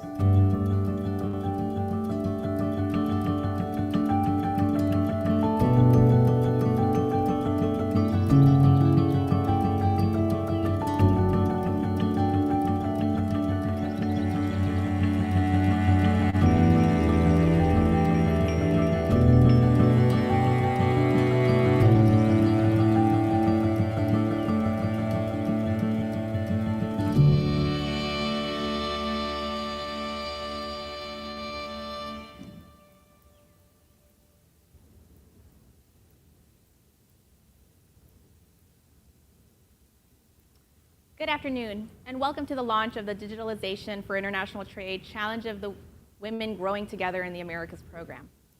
I would like to begin by thanking the hundreds of entrepreneurs and public and private sector partners from across Latin America and the Caribbean for tuning in today to this special session. And of course, thank you to our distinguished panel here with me today that joins us both in person and remotely for what promises to be an ambitious and forward-looking conversation on the potential that digital transformation offers to women-led businesses in our region. Investing in women is investing in society. Earlier this year, we launched the Women Growing Together in the Americas program during the IDB's annual meeting in Barranquilla, Colombia, where we reinforced our commitment to work towards gender equality and women's empowerment in the region, an essential component of our 2025 vision. Together with our partners, we are designing an innovative intervention to increase women-owned and women-led micro, small, and medium enterprises, participation in the international trade and value chains. At the same time, we are strengthening these businesses so that they can play an even greater role in driving job creation in the post-COVID-19 economic recovery in the Americas. We will achieve this by providing technical assistance in 3 key areas: digital transformation, to foster international trade and value chain integration; financial management, with a focus on improving companies' financial structure to facilitate access to financing; and capacity building, to optimize business processes and promote integration into regional value chains. Today, our conversation will focus on the importance of digital transformation as a driver for company growth and acceleration, while taking a close look into tackling the gender gap on this area. At the end of last year, we asked all of you, businesswomen from all over Latin America and the Caribbean, which were the main barriers you faced as entrepreneurs and how they had deepened during the pandemic. We found limited participation of women in value chains remains a problem. Less than 28% of women-owned and led businesses participate in value chains, compared to 38% of their male counterparts. Likewise, 76% of the women-owned and led MSMEs reported that they were unable to obtain financing during the pandemic. 34% of women entrepreneurs who responded attributed this to a lack of financial assistance and knowledge about the different financing alternatives. Another 34% attributed it to their company's lack of borrowing capacity. A significant portion of respondents, about 61%, face barriers to implementing information and communication technologies. Among the main obstacles are the lack of financial resources, technical skills, and technical assistance. This last point is what brings us here today. Adequately incorporating ICTs, or information and communication technologies, to support micro, small, and medium enterprises is important for the opportunities that they generate for businesses. The benefits can be as specific as optimized customer relationship and supply chain management, or as comprehensive as new pathways to innovation and competitiveness. More importantly, since the start of the pandemic, digital transformation has become strategic, not only for companies' growth, but for their mere survival. In 2020, as Latin American and Caribbean consumers looked to buy safely and companies sought to stay in businesses, the region saw a 157% increase in e-commerce use. What's more, business websites grew 8-fold in Colombia and Mexico, and almost 4-fold in Brazil and Chile between April of 2019 and March of 2021. E-commerce growth is also interconnected with innovative pay tech solutions, which are granting access to the digital economy to previously excluded segments, like MSMEs in the region.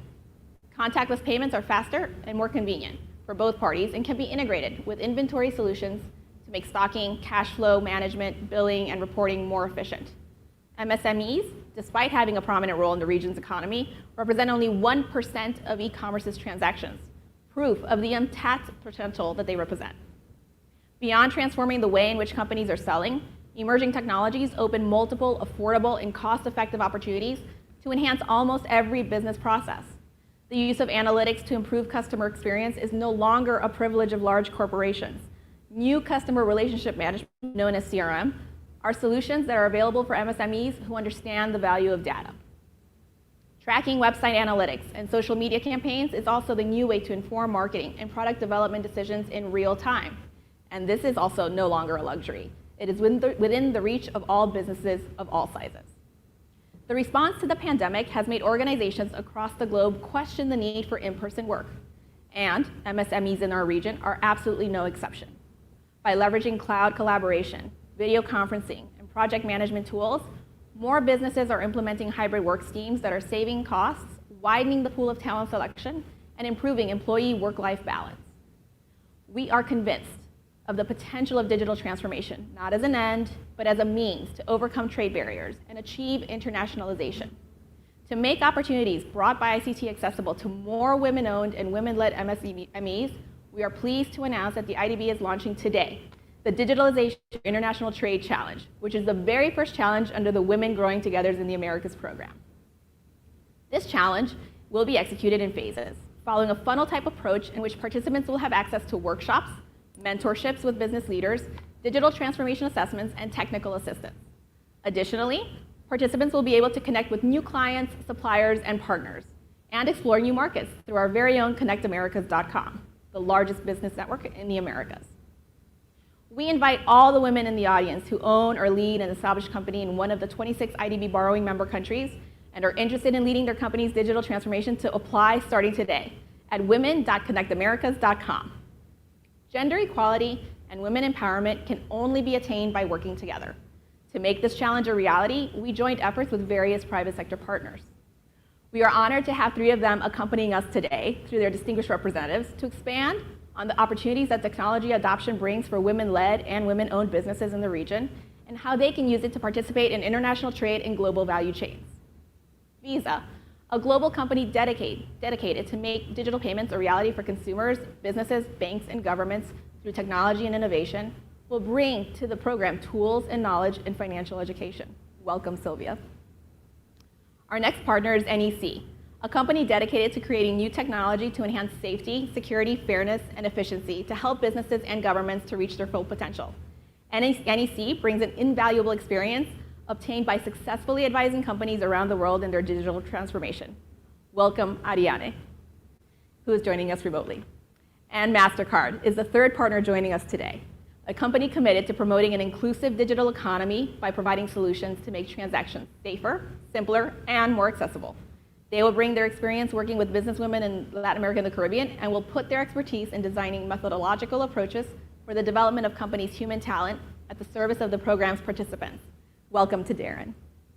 To open our discussion, I would love to begin by asking our panelists to share with the audience more about their experience with and lessons learned on digitalization. Let me begin with Visa and Sylvia. Visa recognizes that MSMEs are a fundamental part of Latin American Caribbean's economic development and commits to support them in this crucial moment of economic reactivation. We know, for example, that Visa has put in place programs to incentivize local consumers, digital payments, and other innovative solutions to make businesses more competitive. Sylvia, can you share with us some of the key takeaways from Visa's work in the region? What are some of the lessons learned that could benefit entrepreneurs and policymakers in the future? Thank you again for being with us. Well, first of all, thank you very much for having us here. I think it's an incredibly timely discussion.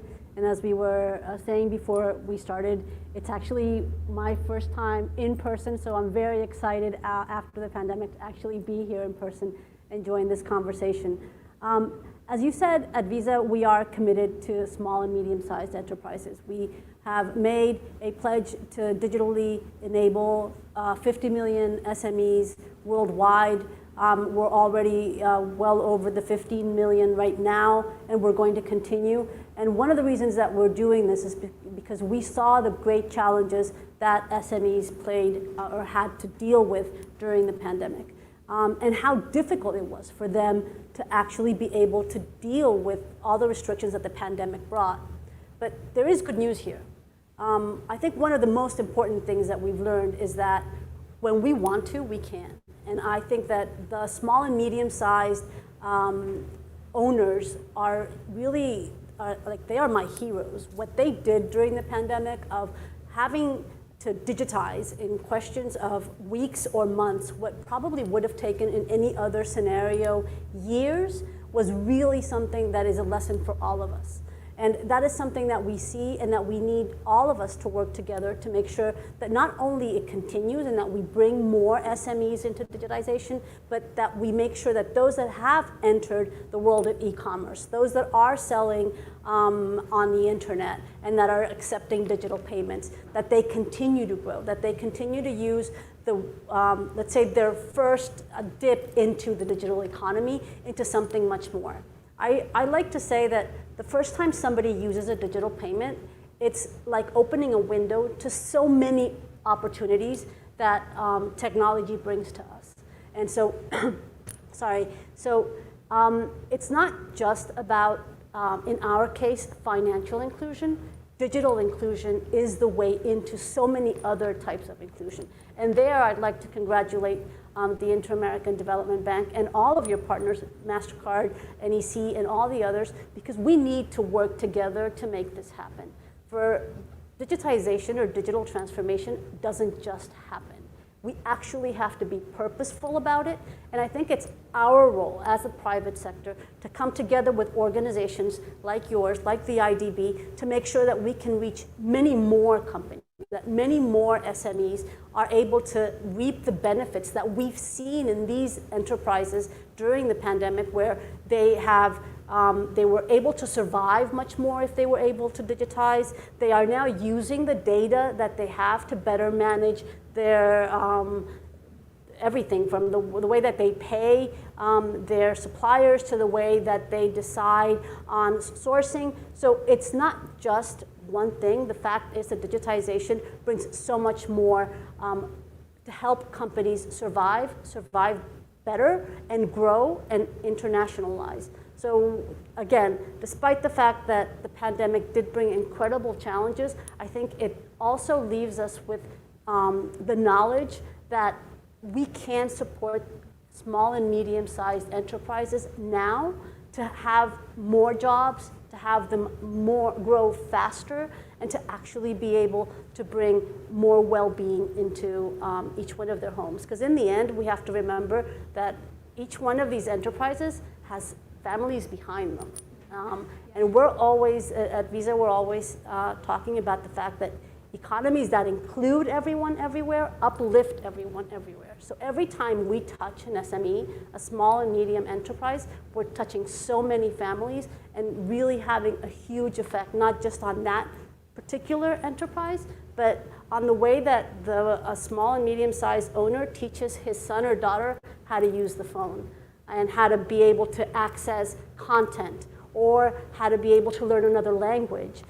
So again, it's not just about the business. It's actually about the way that we live lives. No, I love what you just said. I am a huge believer, and I guess that explains why I'm here and very committed to the mission of the bank, and I'm very honored that I have the ability to try to touch at least one life and make it better. That digitalization opens the door to not just creative solutions to business, but also it's a generational shift that I'm noting that could help in terms of addressing poverty, the most vulnerable, that digitalization really could help solve a lot of those problems that we're continuing to face today, and that we could actually make it better for tomorrow. So thank you for that response. Now, next, NEC. NEC is committed to bringing together and integrating its technology and expertise to create the ICT-enabled society of tomorrow. Ariane, what do you think are the main challenges preventing businesses from seizing the opportunities that emerging technologies offer? How do you tackle them? Thank you so much for inviting me. And all this is very important to talk about it, especially because only because you have the digitalization, I am able to be here today, yes? So NEC believes that this industry is having to adapt in a major change. This complex nature and this interrelated of social issues right now. And the consumer need is changing. There's a new entrance inside of the market. So what we're trying to do is to shape the industries to have a better future by creating innovative ecosystems that goes beyond the individual industry, individual sector or companies. Yes, technologies are enabled tools. However, before we must identify the purpose, the big scenario that drives this innovation. And after that, we can find out how technology will address the changes and the challenges through this collaboration. So between partners and the customers. NEC is willing to analyze those scenarios first and share knowledge and providing consulting, trainings, acting as a partner. We are not talking about it to be customer and service provider. We are all partners creating these ecosystems for innovation. Thank you. And I think everything that you just said is important and very pertinent to the work that we're also trying to do through our private sector arm, our innovation laboratory, and on the public sector side. Now MasterCard. MasterCard's commitment to women-owned businesses has translated into a wide range of initiatives to help them grow, from funding to mentoring and the development of inclusive technologies. Darren, which are the critical drivers for success you have identified when it comes to programs that promote the competitiveness of women-led businesses? I have three observations. I think there are critical success factors such as coordination, information, and inspiration. We have multiple gender initiatives. We have some for girls, some for women-led entrepreneurs, some for female executives, and the coordination across partners. And actually, first of all, thank you for inviting me. No, thank Very you nice for being here. We have multiple programs. The coordination between, whether it's between Washington, Miami, Quito, Bogota, and Sao Paulo, or it's the coordination between us, our financial institution partners, the NGO, and the local government. The coordination is key for alignment around objectives and how and when to get to X objectives. Information about what's available. So many times we find the women, whether they are the head of household managing the finances, they have the skills, that's per research, that's not my opinion. They have the skills, but not the tools. Tools are digital, tools are different than skills, right? They're used to budgeting, financing, saving for something, or lending, micro-lending. So information about what's available, how do they do that thing, how do they get online, how do they accept digital payments. That's information, and then inspiration is another big one. I think that's part of what this challenge, it's a challenge.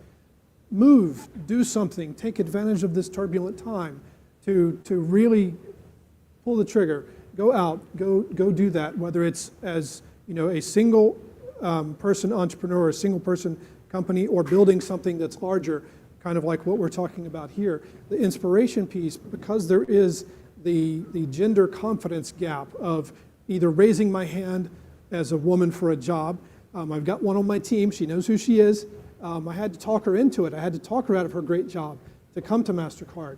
And the same thing I think happens also with so many small companies or women considering to go to the other side and become that small company. The inspiration is also part of it. Giving them access to the right networks, whether that's for inspiration or whether it's for capital or for ideas or mentoring, is a big part of that where inspiration can happen, I think. I love what you're saying about the gender confidence gap, because that's something that not a lot of people talk about. And I think even women who are at the table, at the decision-making table, still struggle with that. And I think that part of what you've just illustrated is something that we're trying to work on at the IDB as well, in terms of, we're thinking about creative ways to tap women in a way that motivates them, because I can imagine it's very demoralizing when you know what you can do, but you just don't have the tools to do it. So I welcome the work that MasterCard has done, and I applaud it. Thank you. Thank you now for discussing very important topics, and I'm very excited by the conversation. So now we're going to talk about the benefits and importance of digitalization and pivot a little bit in our conversation on its relationship to trade and economic recovery. Ariane, the economic hardship caused by the pandemic evidence that business resilience is directly associated with their digitalization level, leading many companies to prioritize their efforts toward a digital transformation, including the IDB. We're doing it. What other benefits can digital transformation bring to businesses? Wow. Yeah, this new normal that we used to call, yeah. As you mentioned, they have accelerated this the social digital shift. It's a new generation of digitalization. So they have shifted in three ways: lifestyle, work style, and business style. So it's critical now more than ever that for business and society, we have to undergo this digital transformation. As soon as possible, it's done. There's nothing but to do. Can you imagine how it would be all the issues about the pandemic if it happened 10 years ago? All this homeschooling and remotely work, it was impossible, yeah?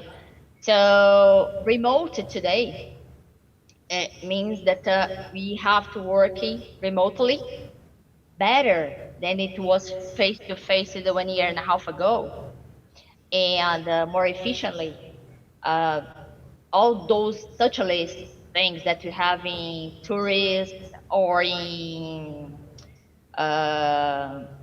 retail bring safety trustable.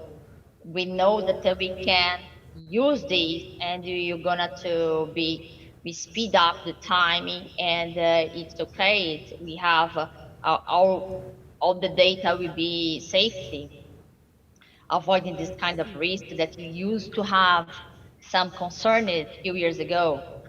And all this efficiency and automatization have at the end it's cost reduction, because we can do more with more efficiency.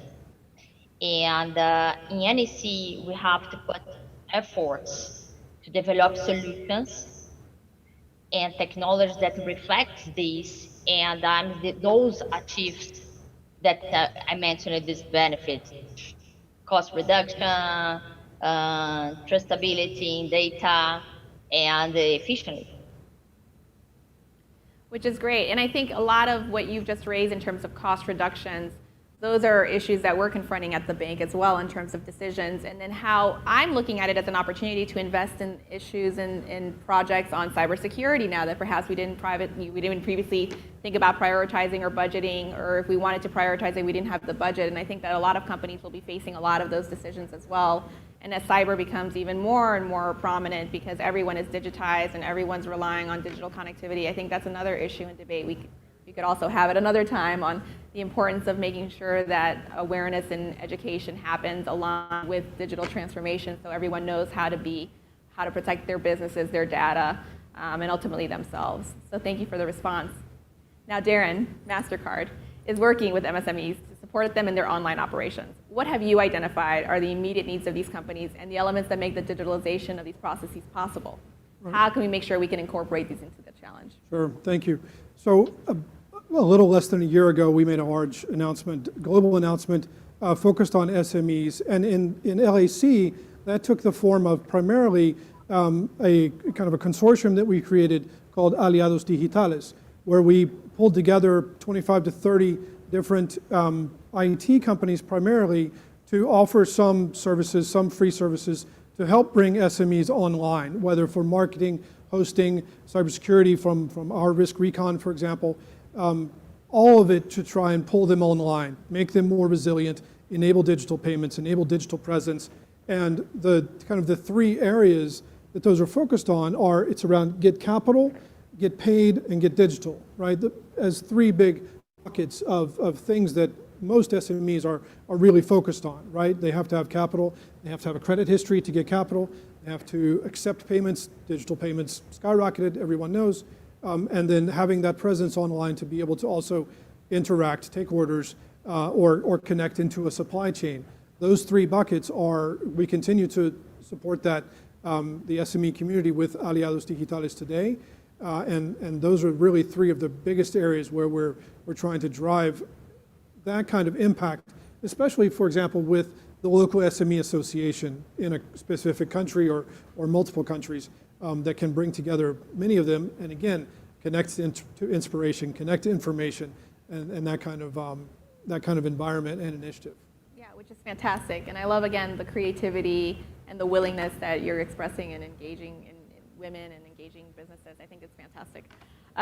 Sylvia, Visa, from your current work promoting emerging technologies like cross-border digital payments, how can women leading MSMEs adopt these ICTs and use them to reach their growth and internationalization goals? Well, I would say that when we're thinking about women in particular, there are several areas that I think are really important, and I'm going to go back to something Darren said, and I'm going to say inspiration.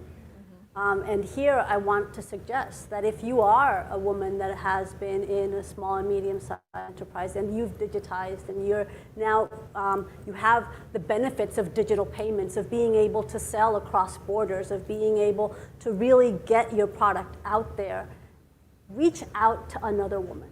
Reach out to another small and medium-sized enterprises. And IDV could be very helpful here, because once you've lived it, it's so much different than when you see it on a digital platform, or when you're reading a book, or when you're going through one of our courses. So I really believe that we as women have to really put ourselves out there. We have to do the job, but we also have to bring others in to do it as well. So that would be, I would say, the first area.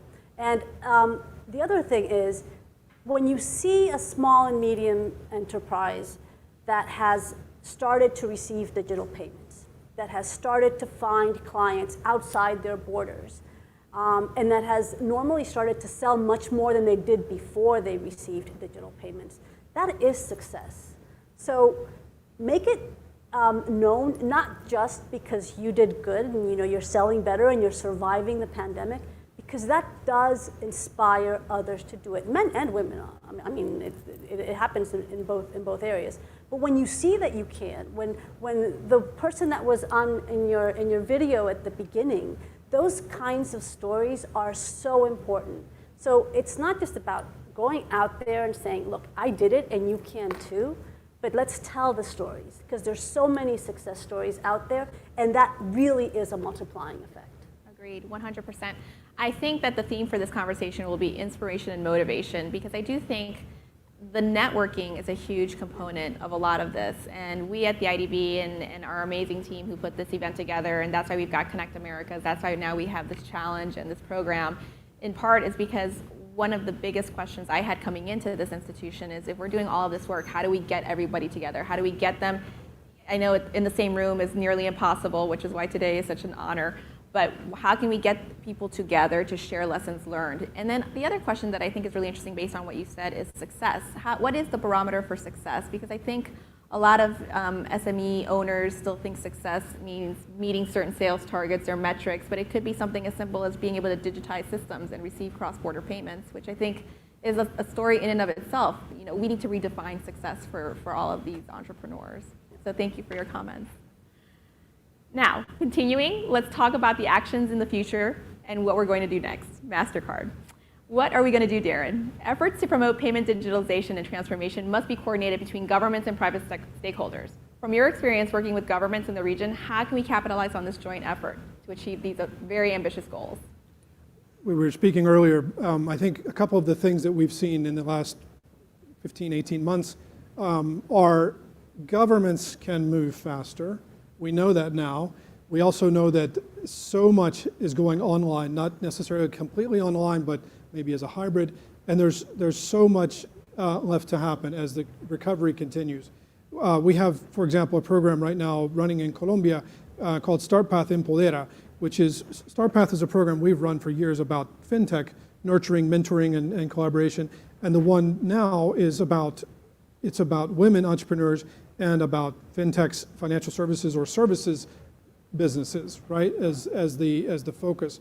And we've started that, the coordination behind all of that, not only for recruiting the entrepreneurs, but working with our NGOs, with the other private sector companies that we work with to both bring speakers to inspire, to mentor, and even offer some financing. All of that coordination, all of that digitization requires coordination, whether it's in your own company or whether it's with the government who is trying to do this, but they can't do it by themselves. We can't do it by ourselves as MasterCard. We need banks, we need fintechs, we need the work with the government, and of course we need the NGOs or the universities or academia to also contribute, support, inspire, drive, and all of that. So that has to continue to happen. The moment is an amazingly, it's a shock in economic terms, and it's an amazing opportunity for so many, hopefully, right? We know it's difficult times, but we also know there's hopefully some light at the end of the tunnel. Of course, and I think all of us at the IDB, under the stewardship of our president, we're all now pre-positioned to think about things as opportunities, never challenges, and coming to the table with solutions, not problems. So I appreciate that type of thinking. Ariane, as a supply chain head, how do you think women-led businesses could prepare themselves in order to become suppliers of global companies? And what are the main benefits of being part of regional and global value chains? Well, here in NEC, we have some criteria to consider the supplier. And not only about how financial health, all those things. What's really important to us, besides the product or the service, of course, is the compliance rules environmental, how the suppliers are leading with this environmental issue. Doesn't mean that they need to have all the certificates and so on. No, it's not about this. It's about to sustainability clause, to understanding what exactly are addressing the garbage, the origin of some packages or wooding. So this is really important to us. How our providers are scrapping, how it's done. It's really important to NEC to understand that we are aligned with this understanding that we have this environment responsibility. Another point is, as I told you, these compliance rules. Everything must be very transparent and pretty clear, the understanding. So we understand that an excellent service is something that I can trust in the provider. I can trust about the lead times. If we know that the vendor has a commitment to deliver some material or some service for such data, that's going to happen. Or at least you're going to have a very good communication flow to avoid any kind of mismatches or delay. So this is really important. How to be very transparent and honest in a contract or in a commitment. Thank you for sharing that, and we firmly agree, and we're hopeful that the tools that we have on global value chains and nearshoring, I think a lot of people will be interested in hearing about that, reading about that on our website. Our teams have done a lot of amazing work on how we can improve transparency in a lot of those processes, so I welcome that. Thank you. Sylvia, what do you think are the key elements that every SME should consider when embarking in their digital transformation journey, particularly to ensure that these changes are sustainable over time? What recommendations would you have for participants in our challenge? So I would start with, we don't need to reinvent the wheel. When you look at the information and the content and the resources that already exist to help you in this journey of digital transformation, it's really incredible. I mean, and I go back to something Ariana said, which is, had this crisis happened 10 years ago or 15 years ago, those resources did not exist. They do now. They do in the form not just of the information and the content that is out there, but also the technology that is out there. The technology we have today, the ability to communicate that we have today, simply did not exist 15 years ago. So we are in a moment where we hope this will never happen again, but that at least these things do exist. So we have the technology, we have the content, so let's not start from zero, not start from scratch, but actually let's use the examples of others and the content and the resources that already exist to start this digital transformation journey. I like to think of digital transformation, I mean, it's not a piece of hardware, it's not a piece of software, it's actually a frame of mind where you're innovating every single day. Technology doesn't stop. The way that we accept digital payments today will be different than the way that we accept them in 5 years or the way we accepted them 5 years ago. So that in itself is inspiring. So that would be, I think, what I would say. It's exciting to start this journey of digital transformation. You don't have to do it alone. Others have already done it. And as I said in my previous answer, reach out to other women that have already done it because they are there. We're there to help. Agreed, 100%.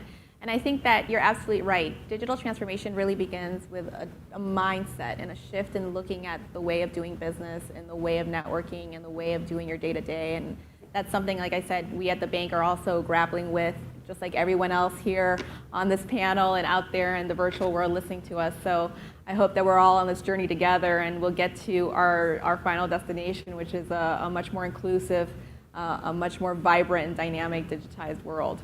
I want to thank all of our panelists, Ariane remotely, Sylvia and Darren for being here present with us, for your generous remarks, and for sharing your knowledge with us today.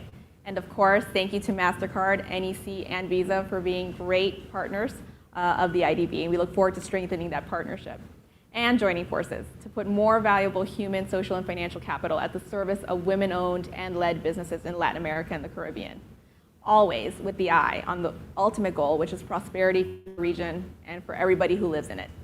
I'd like to thank again all of the women in the audience for joining us, and we invite you to visit women.connectamericas.com to register for the Digitalization for International Trade Challenge. We're eager to have you in the program, and we look forward to working with all of you. Thank you all.